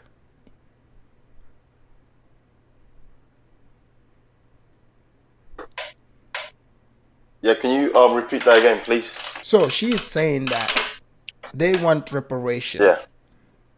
But this reparation has to be in cash form. But not only that, they want a safety net, like the same group of people, the white people, because that's how they say it, that they're getting this reparation from. They want those white people, same white people, to put a program in place to help them not lose that money. I think that's a very stupid thing to do, because obviously straight away you're showing the person that's giving you the money that you're incapable of actually using that money in the right way, investing it in the right thing, you know what I mean, to obviously get some returns on it. So that in itself shows the motives behind the initial person that gave the money in the first place. Well, because they know that they know that, not being funny, a lot of these black women are not equipped to be able to, and that's no offense to anyone, are not equipped to be able to implement certain things by their own means, and just basically investing or trying to use the money for, I should say, some form of great returns. So for me, I believe that even when it comes to reparations, my view on reparations is this. I believe that, okay, most of the people that talk about reparations, most of them are maybe African Americans, and those of the diaspora, like maybe the Brazilians, I don't know how they feel, to be honest with you, and then Jamaicans. The problem I have, and I think this is something I wanted to speak to you about, is that when it comes to reparations, don't you think that the reparations should go to the Africans? Because when the slaves was taken, or I should say when the Africans were taken as slaves, when they left Africa, they were Africans. Exactly. They were the descendants of, coming from. So basically for me, I don't believe any reparations that's paid out to any person should be going to their slave descendants. I don't believe that. And I don't believe people should be calling themselves slave descendants, because times have gone by. Now you're not slaves no more. You know where I'm from. You're actually born free. You see, so I don't believe all this is valid. See, DMF, that's the thing. And in the same breath, you're going to hear this woman take offense to saying she's been called coming from descendant of slaves. So these people, you don't know what they want. One minute they're proud of it, another minute they say it's an insult to say it. But watch, this. Can I before go ahead. Before you play your video, right? I just wanted to make a point. Yeah, go for it. If my great grandfather was a rapist, right? Right. I wouldn't say after four generations down the line that I'm a descendant of a rapist. That doesn't make no sense to me. Exactly. That is the most stupidest thing you can ever say. You see where I'm coming from? So it's like I don't get how people can they've never gone to sat in any boats. They've never got raped by the white man. They did not go through all these things. I can sympathize to. I know you don't like me using the word sympathize. No, because sympathize meaning okay, you're playing God. That I'm playing God. No, I'm not playing God. No, because I just say that because we don't know what happened. Sorry, people talk about even slavery. Like not all slavery was bad. Slavery, in fact, was a blessing for some people, because some of the people they came from, if they had continued to live in Africa, they would have been in a very, very poor, terrible circumstance. So it elevated them. And this, I stand by this to be true, you know, but it is what you make of it. And not everybody that went through slavery, you know, faced whatever people are trying to speak of. So this is why I don't talk in terms of I feel sympathy on that, because I don't want to play God, because I wasn't there. I don't know what the true nature is. But one thing I know is I can empathize and understand that if someone, you know, owns you, like owns another human being, and your freedom, everything belong to them, that's not a good thing. That I know for a fact. You see? That much I know. Yeah. But you're right. None of these people were born in slavery. None of them. They weren't, but they like to play the victim agenda, like victim role every minute. Oh, this happened to me. So, like, for example, like Juliet in the Gambia, right? You know, she's playing the victim role, and she's there. She's always complaining. Well, you know, this is what happened to us. No, it did not happen to you. You know where I'm from. You lived in England better than a lot of the Africans living in Africa. Right. So you cannot be complaining and going on like, you know, like, for example, I know you make your own way in life. I make my way, my own way in life. I don't go and sit somewhere. If you don't like to deal with white people, all you have to do is just try and start your own business. It's as simple as that. It may sound hard, but it's very simple. Yeah, but hard. If you don't like to deal with white people, nothing is easy. You know, that's the thing. Of course, yes. The biggest problem is what you're saying. That would be the logical thing to do, but no, yes, of course, they say, like, you want to hate me, right? You want to hate me, but yet you want me to give you the things you want. Like, white people are thinking, like, I've given you freedom. I've allowed you to do what you want to better yourself. You know, people are coming to America, brand new immigrants, and they are changing their own luck within one generation. Within one generation. You just put your head down and you grind. You grind hard. In 10 years' time, you would be able to change your luck. I'm a perfect example of that. I'm not speaking of things that I don't know. I'm a perfect example of that. Like, I started my own business, living my own life. You know, nobody is telling me what to do or not to do, because I make the rules.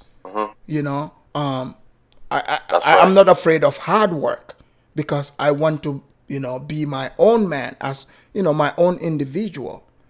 But if you come and work, you come to my business that I have worked so hard for to build. So you are coming telling me that you deserve to get free money from me. Imagine that. You deserve to get free money from me because, quote unquote, your great-great-great-great-grandparent was a slave. You know, what's that have to do with you? That don't make no or me? sense. So that is what is happening here. But let's hear more of her talk here. I mean, this gets crazier. And you would see she would point fingers at Africans who, in fact, if we go back to what slavery is, the Africans would actually be considered the real victims. The real victims. Because think about being born in, you know, being born a free man, and you're taken. You know, your freedom is taken by people who don't even speak your language. That's where the true pain is. If you're born in it, you don't know any different. So it would be hard for this to make sense. And this absolutely has to be a federal government initiative in terms of how we do this and how we have outlays and appropriations and things of that nature. It has to happen that way. Cash payments, how much we talking?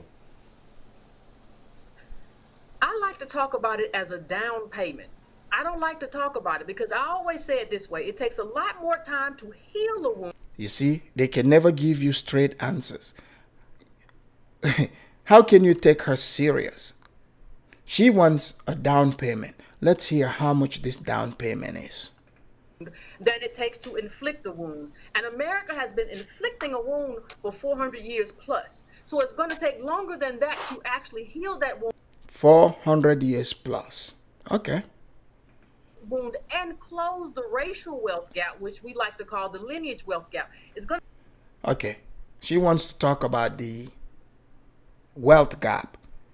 Again, the Africans that they brought here didn't bring any wealth other than their bodies that was used to produce the quote-unquote wealth you're talking about. But we can go back and look at, what the slave economy was in the South, which, by the way, was destroyed. See, DMF, did you know that in America, in the South, there were many slave owners when slavery was legal in America? Yes, of course, because in the South, I think that's where it was more intense when obviously it came to slavery. Yeah. Well, if you look at it, when slavery was in America, right? When the Industrial Revolution came, the North, where there was no slavery, was more prosperous economically. The South, they produce cotton. Mind you, the southern states who were enslaved, they had the slave economy. That economy, mind you, was destroyed by the Civil War. These people, the South is the poorer part of America. Think about that. There are a few powerhouses in the South, maybe like Atlanta, Texas. But if you compare it to states that didn't have slavery at all, because they are trying to say it's all over, but we can say there are states who were formed after slavery was abolished. There's tons of states that didn't practice slavery. In fact, today, those are the richest states in America. Yeah. But now, if we go by actually where slavery happened, and we look at the slave economy, we translate it to today's economy, let's see if she is right. Or this woman is delusional. She's talking in trillions, but the slave trade, that economy was in no trillions. In fact, it was based in cotton. They were producing mostly cotton in the South. When they abolished slavery in 1900, using machines in American industrial power, they produced 10 times more cotton than the slave owners. What does that tell you? America itself, you go look at America's economy. America, if they were wealthy back then, you look at when America started coming in the world stage and acquiring real wealth for Americans. That's after World War II. So that's not no slave economy. America didn't have that much until the Industrial Revolution, but Second World War for sure gave America more wealth because they were able to tap into international wealth. That's what made America wealthy, not slavery. The slave owners were broke compared to today's economy. Believe that. But now, if they want to do reparation, what about the black slave owners? Do they deserve to get reparation? Because there are people related to them. How are they going to reconcile that? Even Yvette herself, maybe if they dig into her background, what if they find out she's from, in fact, slave owners? How are they going to reconcile that? So this doesn't make sense. Let's hear more take longer than that. So I like to call it a down payment, but I think we're talking about at least 20 trillion. That's where we are. Down payment. $20 trillion. She wants 20 trillion for down payment. DMF, what do you think about that much? Well, you know, as the saying goes, you see, when people use excuses to get certain things, they like to how can I put it? Exaggerate. They like to behave in a certain way that exactly. They like to exaggerate. They like to come up with this victim mentality. So it's always something that's always massaged to get their agenda or whatever they're trying to portray, to make it seem as if they're the victim all the time. You see what I'm saying? But as we all know, this is what the enemy does. And as you said, you used a great word before. You said the deceiver. And we all know who the deceivers are, the devils. You see what I'm saying? So once we know that, and we know people that play the victim role, then obviously we know who the perpetrators are, if that makes sense. Right. It does. It does. Let's hear more. So, and it's an interesting number when you think about what happened during the pandemic, when American capitalism was on the brink, when Trump's presidency was looking shaky, when the heads of multinational corporations were like, what are we going to do? They found $1 trillion real quick for America, right? So the idea of not being able to recover $20 trillion is somewhat less plausible than it was before, because there was time people, you almost sounded like Dr. Evil saying anything with a T in it, right? But now that amount of money doesn't sound crazy anymore to people. But for the person who asks, how do we get that money? Where does it come from? How do you sustain a budget? How do you sustain an economy while giving $20 trillion to a 13% of the people, and really less than 13% of the people, if you're talking about ADOS lineage, right? How do you do that? What do you say to that person? Well, I say to everybody, I'm not mandating or demanding that everything happen at one time. I'm not demanding that. This is a project. And this is a formidable project. We actually have to have processes in place. So if we want to start the project and say we have 2 trillion this year, and we have 1 trillion next year, and we have 3 trillion, we can do that. But the problem in America isn't how, because everybody found a way to give Guam reparations, even though it wasn't on the level of ADOS. Everybody found a way to give Japanese Americans reparations, even. So they like to talk about the Japanese. The Japanese who were taken to the internment camps, mind you, these are the actual living people. They didn't give it to their children or their children. These people were American citizens who were wrongfully interned because Japan, was in the Second World War. They supported, they were in bed with Hitler. They were fascists, you see. So when America entered World War II, when the Japanese bombed Pearl Harbor, which, by the way, is not how they try to tell you the story, as if Japan just came and bombed America. No, America was playing a neutral role. They said they are not gonna be part of this war, they're gonna be neutral. But what they didn't tell you is the Americans were messing with the Japanese oil supplies. And the Japanese really needed this.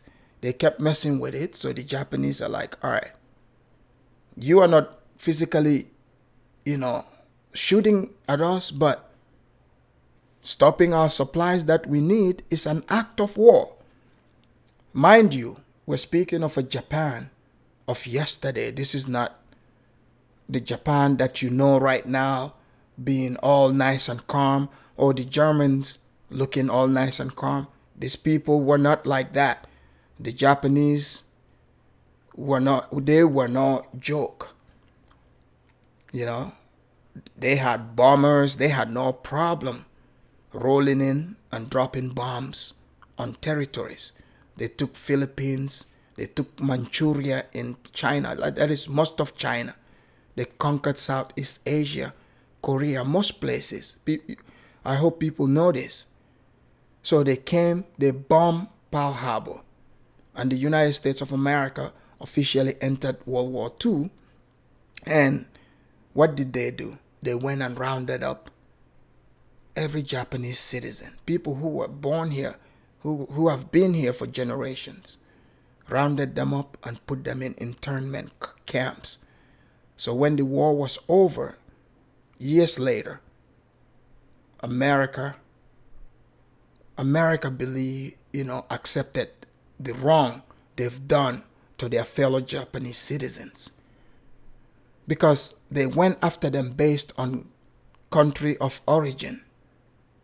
So they right the wrong, because they took these people away from their homes, they took their properties. So they return what they took from these people. And black people like to talk about Jews, saying America gave reparation to Jews. America didn't give no reparation to Jews, but Germany did. And they continue to do it because the Germans are the ones that wronged the Jews. But if you're talking about the state of Israel, yes, America does give money to them. They're one of the countries that they give money to as foreign aid. I hope black people realize there are several countries in the world that America, in fact, bribes. They just give them money. Israel is one of them. Egypt is one of them. I can name you several countries that America gives money to. It's bribery so that they can have strategic alliance with these people. But that's not any reparation. The European countries that participated in the Holocaust, those are the people paying reparations to the Jews, and America just facilitates it. That's it. Nothing else. But all these places blacks are pointing to doesn't really fit the bill. Not on the level of American descendants of slavery. The problem that we have is not how do we do this. The problem that we have is people who don't believe that we should do this. And so I'm more than willing to enter into negotiations and conversations with people who are asking about the how, because the how is something we can figure out. This doesn't have to be, listen, this country did this in a multi-generational way, and we can fix this in a multi-generational way. It doesn't have to all happen today, but it has to happen. And we can enter into that conversation with people of goodwill who want to see this happen. The problem that America has is that there are not enough people, and Martin Luther King Jr. said this himself about even liberals who just kind of tolerate us rather than want the best for us or want justice for us. We need to deal with those people and have an honest conversation with them, because I can figure out the how. The 20 trillion doesn't have to happen all in 2020, 2021, or 2022, or 2023. We can figure out a process, but it has to happen. And people have to be willing and have the will to do it. One of the things that ADOS gets criticized the most for, and I've been critical of you, and you know this, I've told you directly, is the conversations that often emerge from people who identify as ADOS around nativism, right? There often becomes a discourse that emerges online from people with the ADOS hashtag, and I'm using that language very carefully because... So, Amilcar, no, there's no sound? Can you guys hear me? DMF, can you hear the video? Yes, I can hear you. Yeah, I can hear you. Okay, because I can hear you loud and clear. Okay, good. Oh, okay, never mind, Amilcar. I thought you were saying you didn't hear the sound. But, so, DMF, this part here, listen to it, how this conversation segues, right? So, these people, she's told us they're victims and everything. But now, listen to their true agenda. Okay? Their nativism, which eventually would tell you what type of group this is. You've said to me before, that ain't us, right? The people may use the hashtag, that don't mean they represent us. But is there any room for a conversation, in your estimation, around how ADOS and its sort of commitment to talking about descendants of slavery may alienate people who come from other parts of the continent, may undermine a Pan-African agenda, or may kind of replicate, whether it's through the American flag imagery or through constantly talking about a certain kind of lineage, almost replicate a certain kind of American nationalism? Well, I think we have to make a sort of delineation, right? There's a difference between nationalism and nativism. We're proud of the country that we built. We're proud of the slaves who built the... No, white people built America. Yes, the slaves labored. It's just like, you see a lot of people that come to America, like they would work labor jobs, for instance, on construction sites and stuff. From South America, South America, Mexico, and places like that. Yes, they work here, but that doesn't mean they built it. The people that design it built America. And it's not only the Hispanics or other people that are working in this. Majority are white, because they are the majority of the country. So obviously it makes sense that they built the country and they continue to build it. Country. We are absolutely proud of our freedom struggle through Jim Crow, mass incarceration. We're proud that we're still here. So mind you, all these things she's naming, she never went through any of this, but she's acting like she did. Say is, I second that. We are absolutely have a right to be proud of what we built. Right, the same way that a Jamaican American is absolutely proud of their history of coming out of slavery. The same way a Haitian is absolutely proud of Toussaint L'Ouverture. We're proud in the same way, and you have to let us have that. We are a specific ethnic lineage. That's who we are. Now, there have been a lot of diaspora wars, but let me say this: a lot of those wars were not started by us, and a lot of those. So DMF, listen to this, right?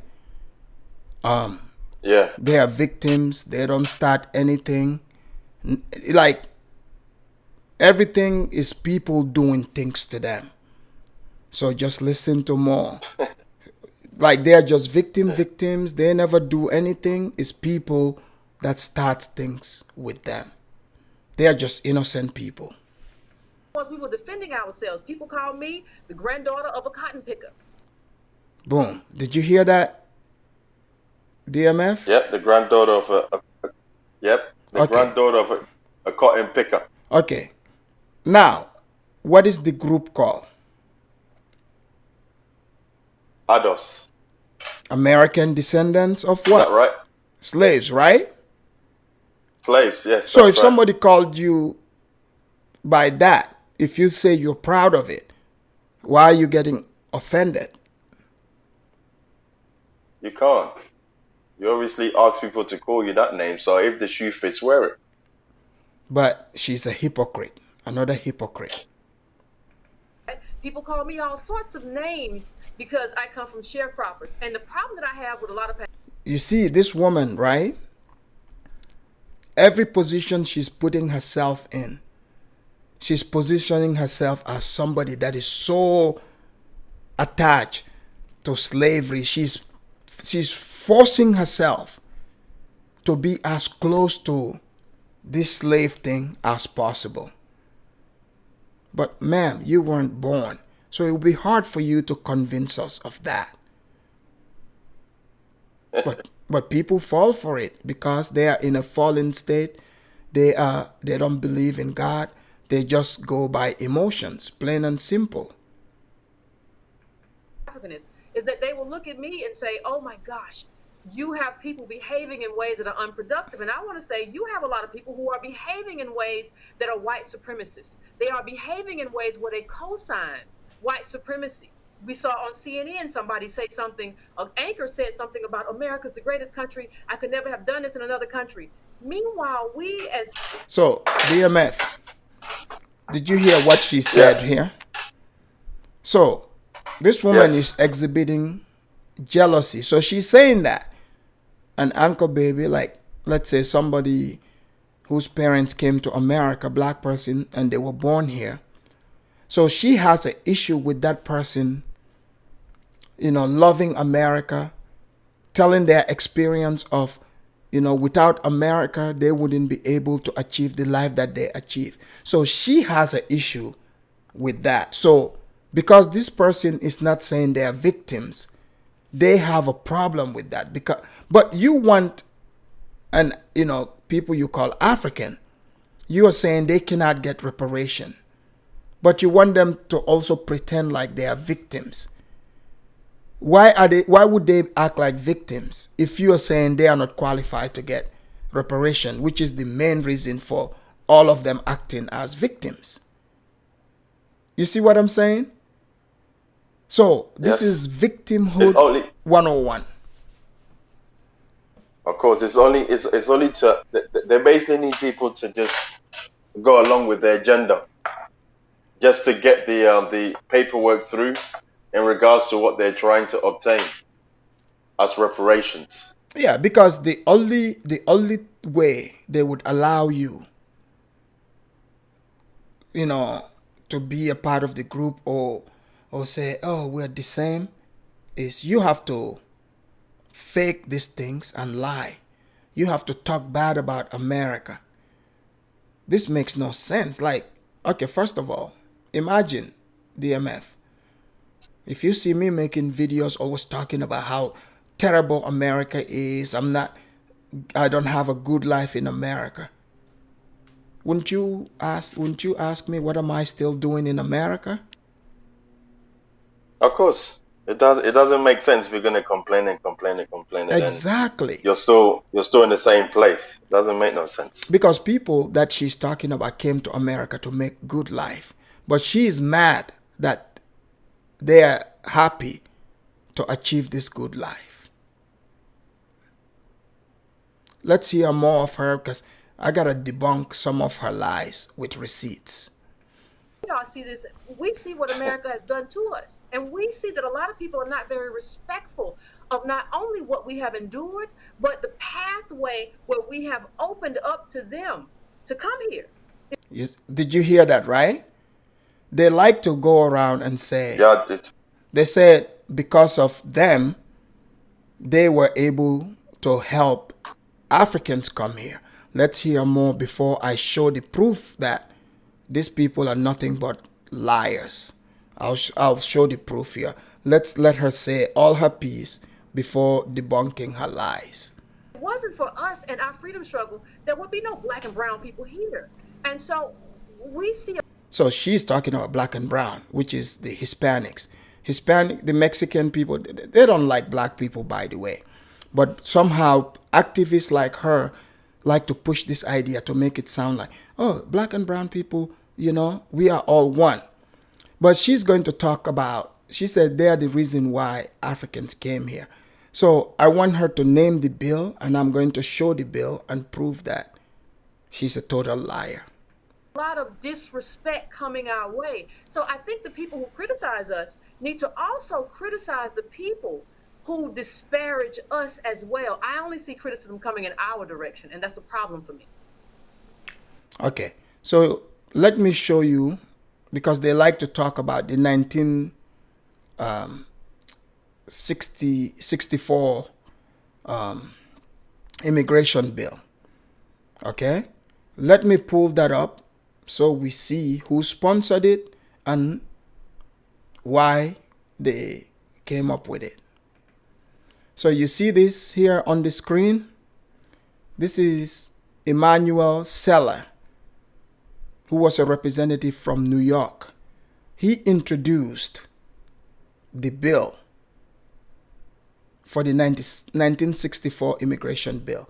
And what it was based on is to remove, the origin quota, because they used to only allow majority of the immigrants to America from, Northern European and Western European countries, and East a little bit.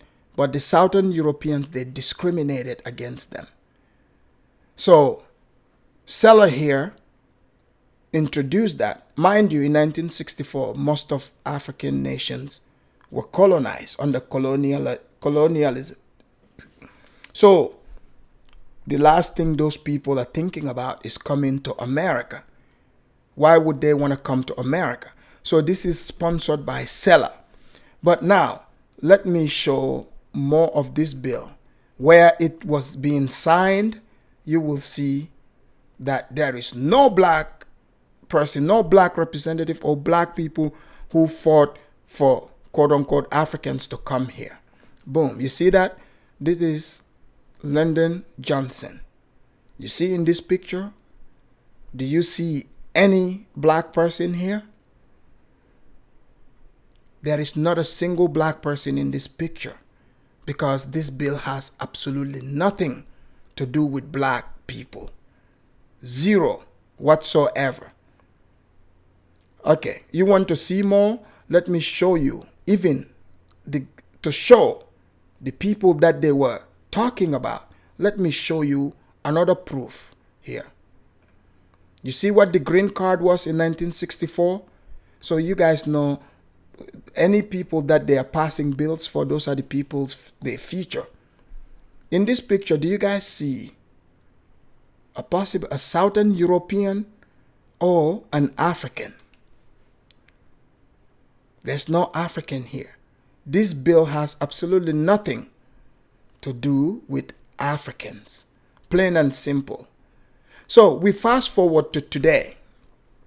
Today, even today's immigration in America still has nothing to do with Africans because they have what they call DACA. Even the so-called black congressional representatives, they fight for this right. What is DACA? It's to Mexicans or South Americans that entered America illegally with their children. People that came here as children. They want a path to citizenship. So Obama signed something called DACA. But, you know, in America, anything they want to pass now, they have to use the blacks to work for it. So the Congressional Black Caucus pushes it. So now people like her would think they are the ones that fought for those people to come here. But now, why would you fight for a group of people to come here when those people are going to come here and do better than you? That doesn't make sense. So blacks are not going to do that. But watch this. You guys see this? Modern immigration, 1965 to present day. First, they did the Immigration and Nationality Act in 1965. In 1980, they did the Refugee Act. So far, none of this is about Africa. Immigration Reform Control Act in 1986. Illegal Immigration Reform and Immigration Responsibility Act. And then they did the Patriot Act. You see? So none of this has anything to do with Africans. They are, Africans coming here is the same as just Chinese, Japanese, Russians coming here. They have absolutely nothing to do with black people. The way they're coming to America has nothing to do with black people. Is the same way an African coming here has absolutely nothing to do with a black person in America. A black person is just existing there as a citizen, just like a white person is existing. The United States immigration has laws that you follow. If people that are coming to America as refugees, they can apply through that Refugee Act. Or they can apply for visas and come to America. But I hope you guys have seen the receipts here. Now you can confidently debunk these loudmouth liars anytime they say this to you. Your coming to America has nothing to do with black people. Plain and simple. I think that's fair. So let's stipulate for a minute that there's a lot of outside criticism coming towards you that's unfair. And what do you say, though, about the criticisms that are being levied towards ADOS for these ideas around sort of being anti-immigrant, sort of not just sort of having critique of Pan-Africanism, but almost deriding it. I mean, again, maybe all of this isn't part of the fundamental ideology, but it certainly plays out in the kind of primary space where ADOS conversations are having, which is online, as much of our conversations are for everybody. How do you think that it's gotten unwieldy because it's online and because you can't have you can't control who hashtags it? Do you feel like the messaging hasn't been clear, or do you think that this is just part and parcel of how this kind of politics go? Well, I think you're right on. There have been people who just throw the hashtag in because they want clout. And they do that on Clubhouse, they do that on Twitter, they do it on social media, everywhere. They just want clout. I'm going to say I'm ADOS, but I'm going to bring in some stuff from other people who are not ADOS, and I'm going to just throw it, right, at immigrants. I'm going to throw it at black immigrants. Mind you, she's trying to walk away from the black immigrant talk, but we would bring another receipt of her talking down, and I'm talking greasy and disrespectful about Africans that come to America. I mean, especially Nigerians and Ghanaians, they are very fixated on those groups of people, and Caribbeans in general, because I would think they share the same history as Caribbeans, the slave history, but they even hate on the Caribbeans. They hate on Pan-Africanism. They want to give themselves this power that they don't have and they will never have, which is they don't understand. The people you're talking about are American citizens. The black groups, people that are here, you alienate and say, okay, we are a separate group from you. Your group would just be weaker, way more weaker. Plain and simple, because I've seen a lot of, especially online, there are children of immigrants here in America who, in fact, majority of them are the ones that go hard, talking this white supremacist thing, supporting black people. Their voices are heard. Yes, there are some who go against that, but I'm talking there are lost ones that go hard for them. But you see, they're against those people because they think that it is time for them to receive money, reparation. So therefore, we don't want to share it with these people. You see? But they don't have any power. It's just delusion. How can you look at an American citizen and say, oh, they are not American? This is the delusion they live in. They have to understand, in the United States, it's one thing they respect. If you work hard and pay taxes, they don't care if you can speak English or not. They just want you to do that. You follow the laws, you get yours, and give Uncle Sam what belongs to Uncle Sam, you would do just fine. So you can scream all you want, but you cannot change that fact, because the white man knows why they put that law in place. They know why.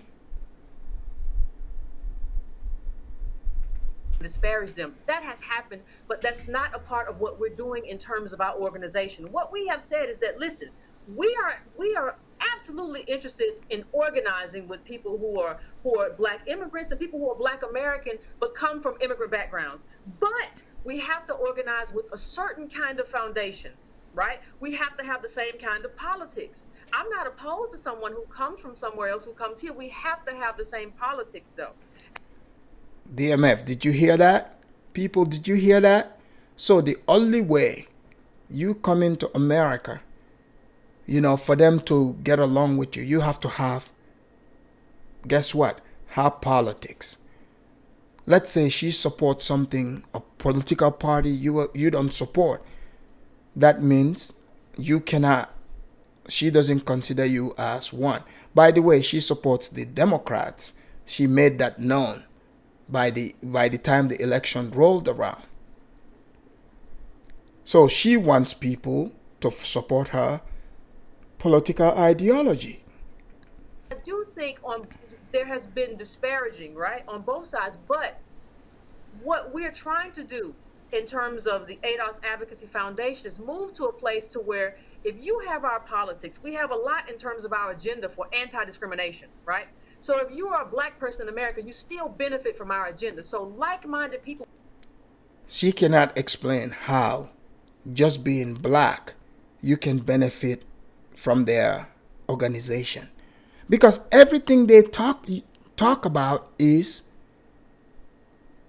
pushing to promote the idea that if you are a black person that's even immigrated here generations ago, they still see you as a foreigner in America. So why would any person that came here to be an American, want to support this stupid idea? What's in it for you? These people are begging, by the way. They have no power. They have no way of providing anything to you, no opportunities. They want you to join them and support them in begging. And mind you, if, let's say, US are like, okay, we're going to give them reparation, that's going to come out of the taxpayers. So if you're a taxpayer, you're supporting an idea for the government to dig deep into your pocket. So you're begging the government to dig into your pocket to give to people like her. Despite her saying, no, you don't deserve none of that. Her first step is to let it be known. No. Even if there's the opportunity for all of us to have it, you cannot have it. She's not focused on them getting the reparation. She's focused on who cannot get it. How legit is that? Would like to pull in here. We do have a critique of Pan-Africanism. When we say that, like, in terms of, and I think let's listen to her critique of Pan-Africanism. The prophet himself, Dr. Umar, and his people. I think it's Giovanni who said something similar. Everybody has to be responsible for their corner of the world. And in this corner, ADOS is most responsible. And we will support you with whatever you want to do in Ghana, whatever you want to do in Nigeria. But we have to be responsible. Ghanaians and Nigerians, did you hear that? Did I tell you those are the two countries citizens they are very focused on and obsessed with? Those are the people they keep talking about. When they say African, go listen more, they would say Nigerian, or they would talk about Ghanaian. Like they would talk about a Nigerian actress who's got a job in Hollywood. Mind you, even if this woman is employed, the company is owned by white people, by the way. Employed by white people, they pick her as the talent. They get mad about that. They say, that job was meant for us. How is the job meant for you? These people built their company to make money. They pick the best person suited for that, to make money. But they don't see it that way. Happen here because I feel like Pan-Africanism has been like a feel-good kind of opium for black people that has... She's right about that, but your movement is a feel-good as well.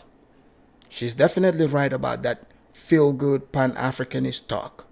Not netted anything in terms of real political advancement.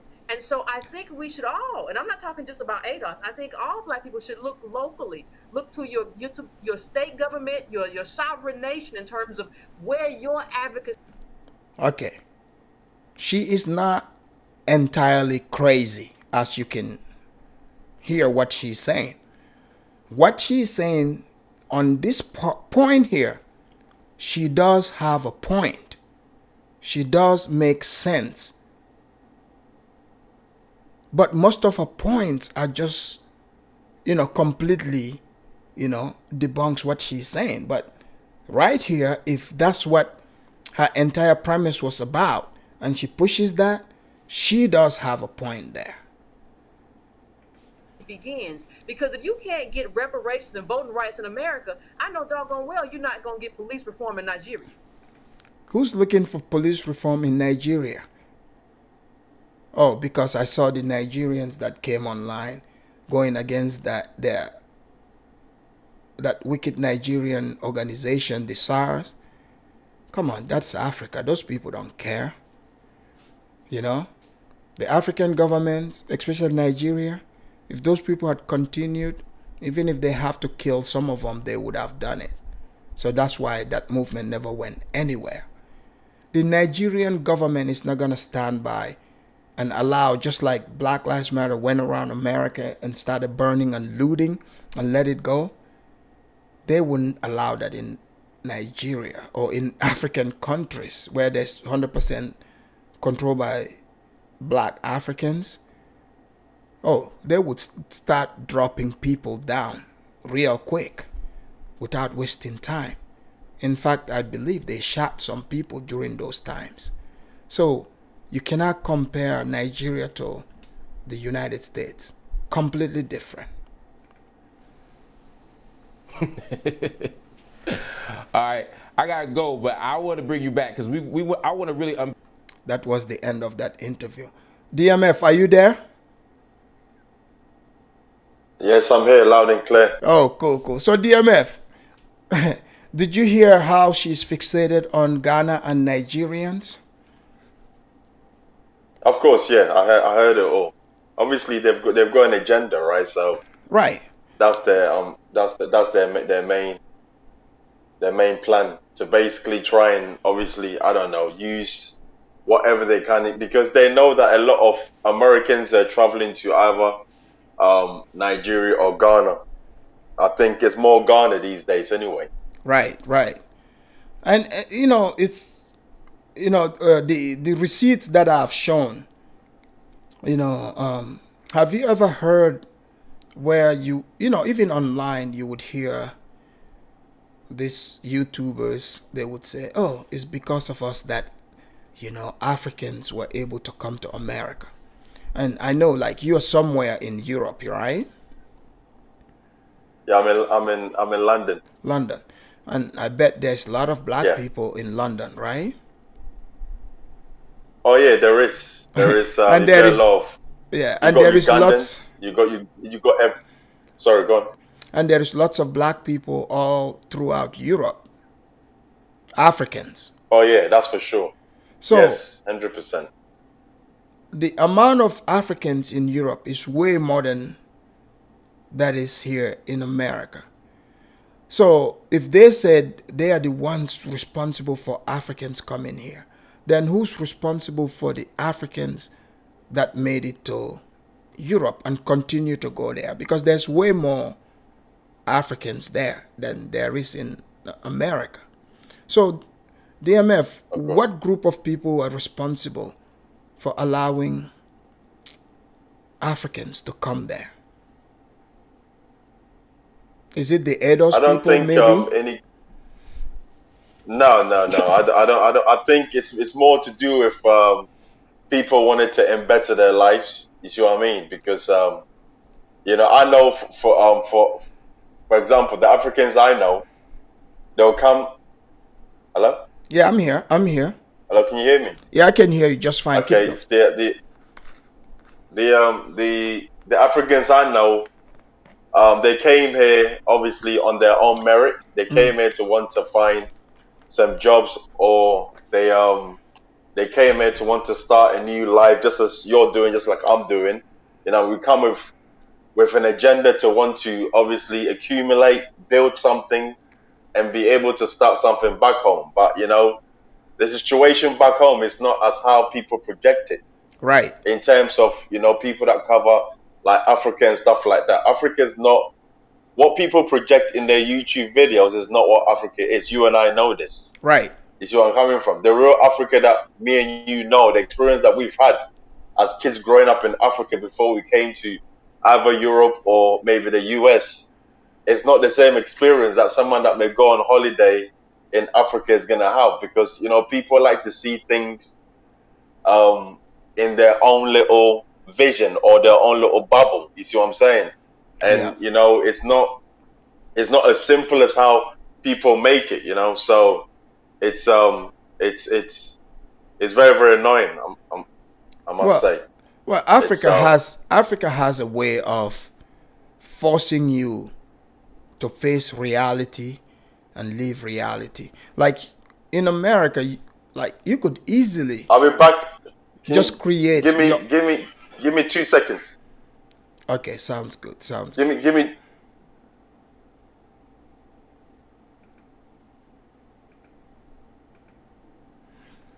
So, people, just like we were saying, to live in Africa, Africa forces your hand to live in reality. You cannot, like you cannot just wake up one day and be like, oh yeah, the government owes me. They are like this, they are that. Yeah, sorry about that. I'm back. Oh yeah, okay, go ahead. Yeah. So I was saying, in Africa, there's no such thing as making up your own delusional state to say, oh, they owe me. You see? You can't just do that, because the government, would respond mercilessly. But like this guy's talking about. Of course, yeah, 100%. Yeah, they are talking about voting rights, because see, the biggest thing is these people are locked. They are locked in this small box where they think, the way things work in America, that's how it is everywhere. Didn't you see videos of Black Americans on here asking, if they go to Africa, they want to get a job. Are there jobs there? Like, who leaves America? And saying you didn't already have a job in Africa, and saying I'm going there to look for job.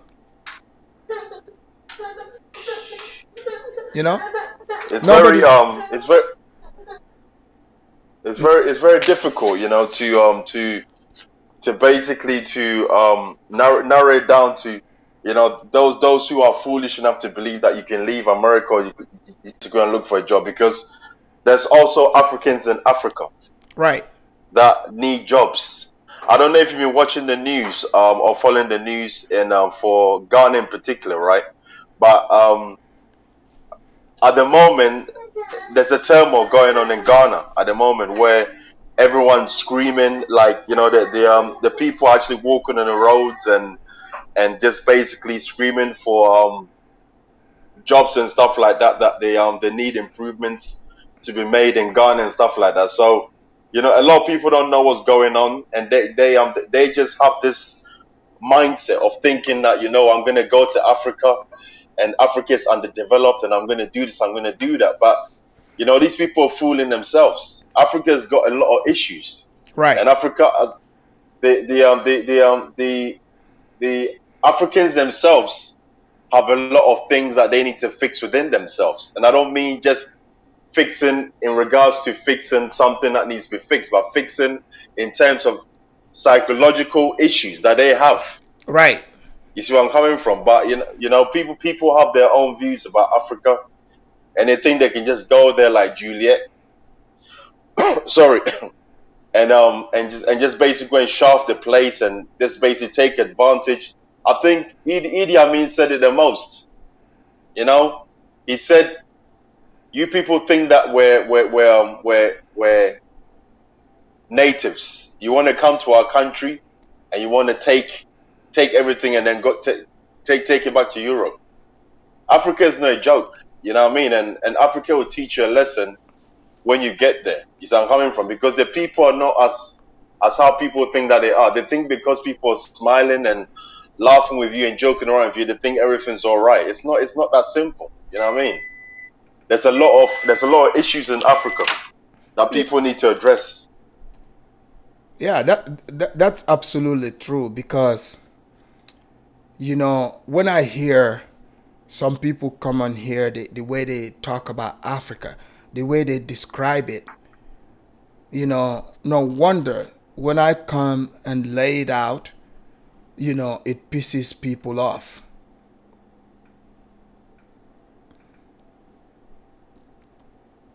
Yeah, of course. People don't want you to tell the truth. Oh, because what you're doing is revealing the truth about Africa. And there are, like in Hollywood, you got gatekeepers. Right. with Africa, there's also gatekeepers. You see what I'm saying? Absolutely. And those gatekeepers don't want you to tell the truth. They don't want me to tell the true things that happens in Africa. They don't want you to come and talk and tell it as it is, because they've all got an agenda. You see what I'm saying? They don't mind people going there, but they don't explain to the people that the lifestyle you have over here is not going to be the same as what you get over there. Right. The things that you take for granted over here is not what you're not going to get over there. You see what I'm saying? So people leave here, like some of the YouTubers that you know and I know, they create these fictitious businesses, and they'll tell people that, you know what, I can do this for you. You don't have to go nowhere. I can sit in my house in Europe and basically do everything over here for you. This is a joke. You see what I'm saying? And this is why a lot of people get scammed. It makes me laugh when I hear these things, but there are people that believe in it. It's unbelievable. We have St. James that just joined us here. St. James, can you hear me?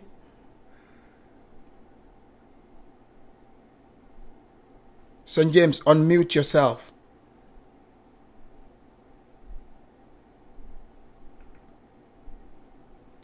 St. James, can you hear me? Yes, I can hear you. All right, awesome.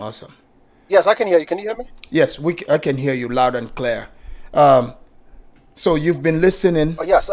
And yeah, I have been listening. So what do you want to contribute to what you've heard so far? Right, going back to the immigration bill that you just presented, right? I just want to add something to it. Go for it. Like they said here that it was because of them that we got to the United States, right? Right. So in this part of the bill, there should be something in there that they put in for us, right? Yes. Because like you shown the white people there standing there signing this bill, right? I give them that. This country is run by white. I give them that. No, but within in that St. bill, James, in that right. Don't forget that any bill that they sign that's involving blacks, they make sure they bring the blacks in the picture. Yeah, see this that's picture true here? too. See this But picture if the here? picture is lying, let's say the picture is lying. The picture was taken by default, right? Let's Okay, do that. okay. So How about I this would one? hope that How we about find- this one? Fine. Okay, let's say the picture lied. Go for it. Okay, let's say the picture lied, right? So within that bill, we should see something that somebody can point out to us that this is what we wrote for you guys, right? Right. So the contribution should be there for us to see it. This is true. Do you agree with me? 100%. The contribution should be there. Right. That is the contribution I'm looking for. So for this conversation to move forward, for us to accept the fact that we are here because of them, if that's the case, I don't mind that. But I would, like you said, I would like for them to point out exactly what they're putting into that bill for us. I would like to see that. So I can tell my children, my nephews and cousin over here, you know what, it is because of this bill that you guys are here, and this is the proof of it. If we can do that, that would be fine for me. And also for what DMF just said, it's a waste of time to tell people to leave a first world country and to go to Africa to find a better life. For an Africans, we are here, right? Right. Like you, me, and I, we here in the West. We cannot contradict ourselves in any conversation because oftentimes here, where I live in the United States, if I talk to a black American to go back to Africa, the first question he will ask me would be this: why are you here? Yes, if that person has sense. And St. James, hold that thought real quick. I see there's some latecomers in the show, African Diaspora, and Mimi D, welcome in the show. And guys, don't forget to give your tithes by hitting the like button. If you're just coming in, hit that like button to let us know you are enjoying the show. Thank you. Keep going, St. James. Right. So I cannot manage that, right? Right. I'm here trying to find a better life for myself, and I'm telling somebody to go where I just came from. It's tough. It's so asinine. if they make that decision, right? If they make that decision to go to Africa, what I would tell them is to visit first, right? To visit, like before your show, right? I was listening to an black American calling on a different show, telling Africans on the panel that if Black Americans go to Africa, it will only benefit Africans than African Americans. So that's what they said. How's that going to? Did he explain how that's going to benefit Africans? I was on my way to transition to your show, right? So I did not hear all the reasons, but it was like, okay, they're going over there to Africa and they're spending the hard-earned money with the locals, which will help benefit the local than the American themselves. That's what he said. You know, so I was like, okay, you know. Do they even spend the amount of money they said they spend, right? Is that even quarter of what the people even spend with each other? Like, definitely not. But you know, it's I don't know. Maybe DMF can answer that for us, man. Because for me, like I told you before, man, I'm tired of coming on these conversations. You know, we've been having them, and St. James, DMF started a topic here. DMF, can you hear us? DMF, go ahead and unmute yourself if you can hear me. But DMF brought another point here, which even the ADOS president lady talked about, the Pan-Africanism. Pan-Africanism being a delusional thing. You know, what do you think about her statement? I mean, we know that, you know, her organization is sort of like that, but, you know, putting it on them like that, what do you think? Yeah, I kind of agree with what you said. You know, just you know, because being delusional means that you don't take everything into consideration, right? Like for Black Americans, would never travel anywhere in the world, and just, you know, because of the fact that we had a year of return, and they decide now to go to Africa. Let's put it this way: just 2019, what, 2 years ago? Right. You just decide to move to Africa, right? So you're not prepared. You don't know exactly what's going on over there on the continent. And the continent may have like 54, 55 countries, different tribes, different languages, different set of rules. I mean, it's like, okay, when she said, you know, those things, I'm like, yeah, she might be right. You know what? This has to be a thorough process for all of us. Africans, African American, anybody, the diaspora. We have to come together. We have to find an agreement in order to unite. Like always, what you always say, right? Are we uniting on? If we don't know exactly what we're doing, so this Pan-Africanism is not even going to fly on the continent. So people on the continent, they don't think like that. You see what I'm saying? Right, it doesn't mean they don't like one another, they don't want to connect. But we are being honest because we come from the continent. Because we're individuals. Some people, a lot of people are going to make mistake moving to the continent with all these kind of dreams they have, all these fallacies. So we have to make sure these people don't go there thinking that way. You see what I'm saying? So we are helping them. But, you know, this is tough law for coming from us because we're coming from those places. You know what I'm saying? We are doing them a favor because if we don't do that, they're not going to go to Africa prepared. You see, St. James, you said that. I don't know. That's very important you said that because you see, even here myself, if you read about the Afridamus report, the about section, that's what it is. Because, you know, a lot of people are going to be upset because people hate, you know, having the mirror put in front of them. But now, we are helping two groups of people. Because there are people that want to come to America. They don't understand the type of evil that is here in America. You see the beginning of the video, how I showed, you know, this quote-unquote black queen who is self-centered, narcissistic, totally egotistical, hateful, daughter of Satan, showing us that she is the Jezebel. She has the Jezebel spirit. So if some people are coming there like, oh, I'm going to America to live my dream, and then you run into a black queen like that. She's got the long, sharp fingernails. She's got the Brazilian hair. She's talking, twisting her neck, doing all the body movements, but you don't understand it. This is why the Afridamus report comes in and break these things. It's not to pick on anybody or make anyone feel bad about themselves, but it's to help save people. And also, DMF started something. DMF, can you hear us? Did you join us back again? Yeah, I can hear you. Yeah, DMF, you were I'm saying here. you started something which caught my attention, and Yeah. which is along the Pan-Africanist thing, which the ADOS leader actually threw some salt at them. So DMF, you were saying there are people who believe in this Pan-Africanist stuff so much that they get delusional. They would believe in people who can even sit in their homes in America or in Europe and convince them that they can buy them houses in Africa or be responsible for their purchases in Africa. Can you elaborate on that a little bit? Yeah, of course. You've got people that have their own agenda. Right. You see what I'm saying? And their agenda is only about self-gain. It's not about what the person that's actually in a genuine, I should say, state to want to maybe better themselves by buying something to obviously put down for future generations. They're only thinking about here and now, which is filling up my pocket and being selfish to myself. And that me syndrome, that victim things again, it's like the same thing. These people concact together to make themselves look as if they're actually doing something to help, but it's all about self-gain. You see what I'm saying? So you're absolutely you've got right. a lot of these people.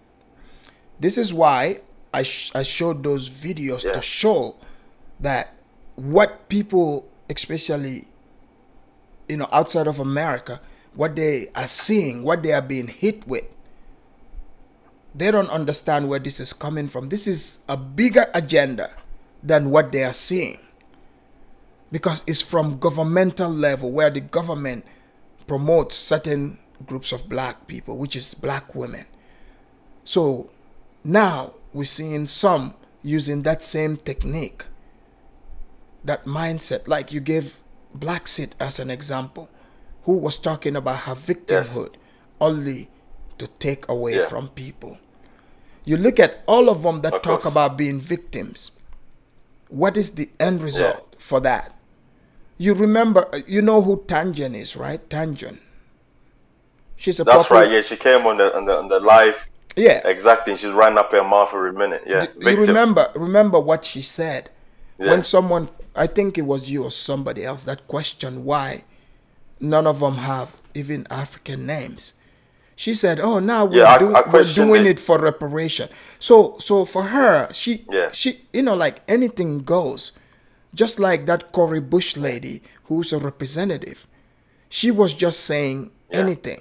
She was hoping these white people go along with it. So the same thing when they're having. But go for it. You know something, right? And even that night when I spoke, and I made that point, I wanted to even push it further to say, what about Jamaicans as well? Oh, they don't think because Jamaicans, we don't touch on these things. No. I'm not talking. I'm not talking in regards to America. Like, whether they think of. I'm talking about. I'm talking about even with Jamaicans themselves. They've got that the slave names. You see what I'm saying? Right. Because for example, I know some Jamaicans in England, and some of them are called like Johnson. Or you know what I mean? This is white people's name. This is it's the same. It's the same group of people. What people don't understand. Yeah. The same plantation owners. A lot of the plantation owners were Englishmen. Of course. So a lot of these people, they own these plantations not only in Jamaica, they own them in here in North America too. So this is why you would see the same kind of last names. But yeah, you're absolutely right. So that's why when they talk about separating the, reparation thing, they have to remember most of the plantation owners were Englishmen. They were Englishmen. That's right. Who made profit from these plantations that they have had here in America and in the Caribbean. Because if you look at even Atlanta, Georgia, go look at who named the place, the state. It's an Englishman. You know, it's an Englishman. Oh, African Caribbeans. I keep my name because it's easier. No, that's fine. Nobody is saying change the name. We're just talking about like some of the, arguments that people try to push forward. It's easier. Can I say something? Go for it. It's easier for a lot. It's easier for a lot of people to keep their names, because when they keep those names in Europe, they get the jobs. Right. I've got an African name. You see what I'm saying? So when I graduated from uni and I was looking for jobs, it was when they see my CV, they did not want to employ me. But because I had skills, so when I went for the interview, even if I got, like, for example, this is a good subject to talk about. My background is obviously, I don't want to go into it and go deep into it, but I graduated from uni with an industry that is, there's not a lot of black people in that industry that I majored in. So when I went to go and look for jobs,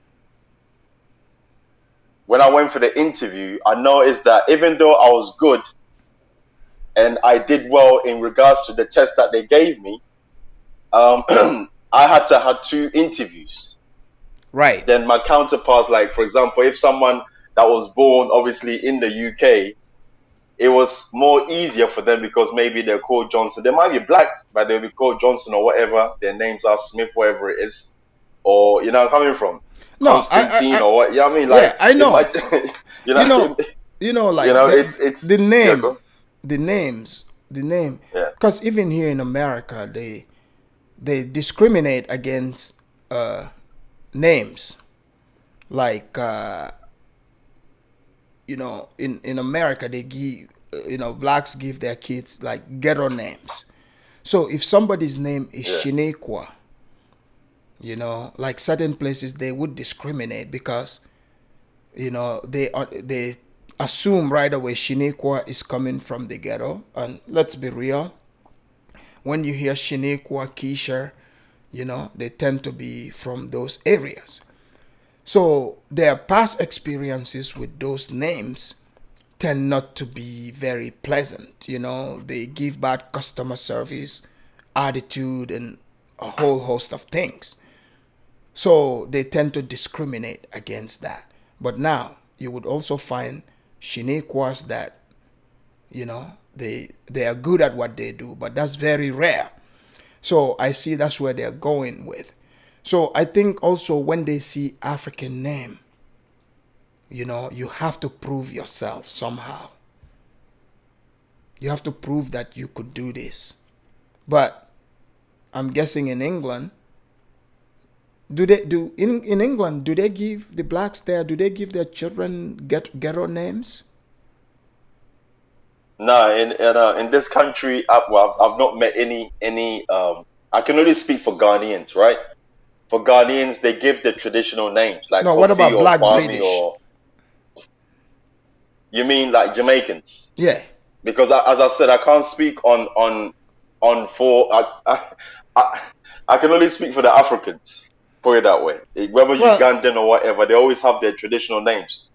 But when it comes to like Jamaicans, I can't speak for them because obviously most of them they've got very English names. Like they've got maybe, I don't know, they may have Johnson, you know what I mean? Like Johnson or, something like that, So they haven't got an African name, put it that way. Their name is not ethnic, put it that way. It's more European names. So it's easier for them to maybe get the final stages of an interview. So for example, if I applied for a job, because of my strong African name, I wouldn't get that job. You know what I mean? Right. And because of my strong African name, it's like I have to double prove myself. So I got tired of it, and I went into a business with my wife. When I met my wife, we basically went into a business ourselves. And just like yourself, I'm now working for myself with my wife.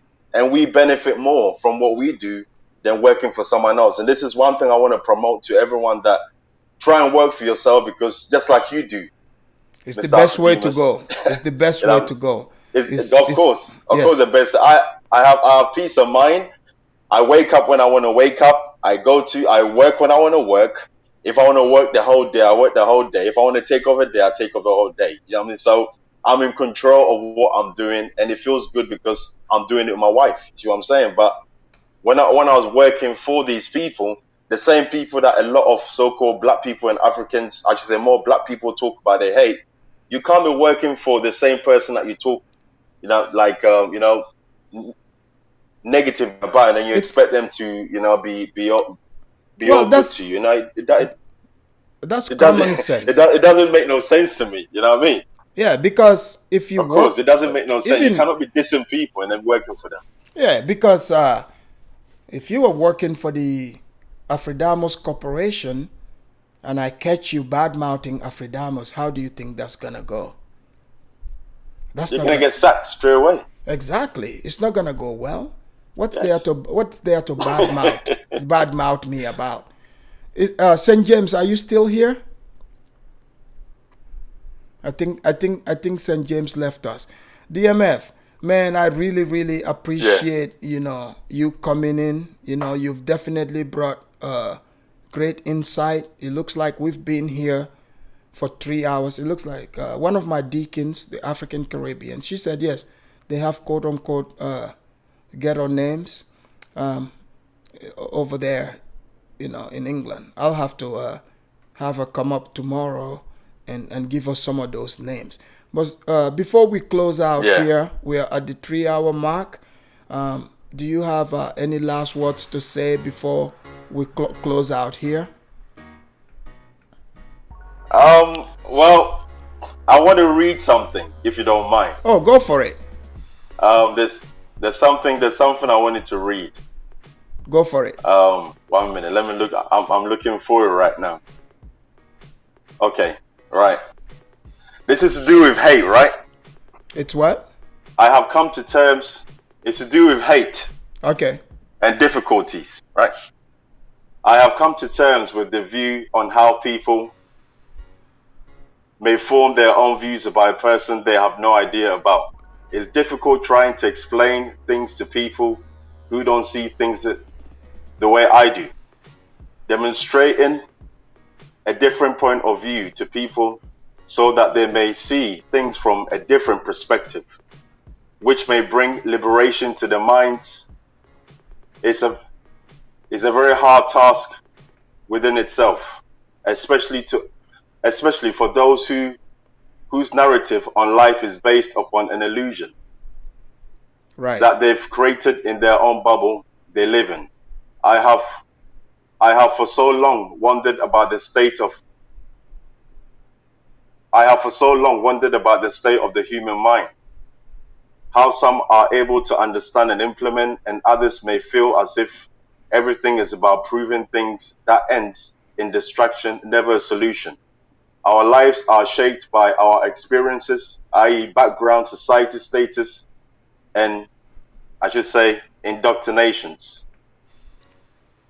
These factors can have a detrimental effect upon the person's direction in regards to social issues and views, and what their, I should say, portrait of the individual may be. That's all I have to say. Man, thank you so much. That was beautiful. It's very insightful, and the point that you make, the human mind is the most important thing to keep saying. In fact, tomorrow or over this weekend, we might expand more into that. In fact, we'll be talking about, no doubt, spirituality, in fact, because I noticed that I think most Africans, they lack spiritual awareness. So we would have to talk about that tomorrow. But thank you for coming in, DMF. You're always welcome here. Thank you. Thank you very much. Thank you, boss. Good night. Good night. Okay. And good night. St. James. St. James, what do you have to say, St. James, before we close? St. James, can you hear me?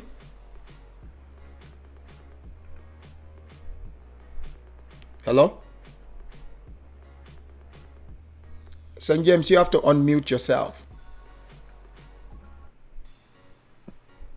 Yeah, can you hear me now? Yeah, I can hear you. Go ahead.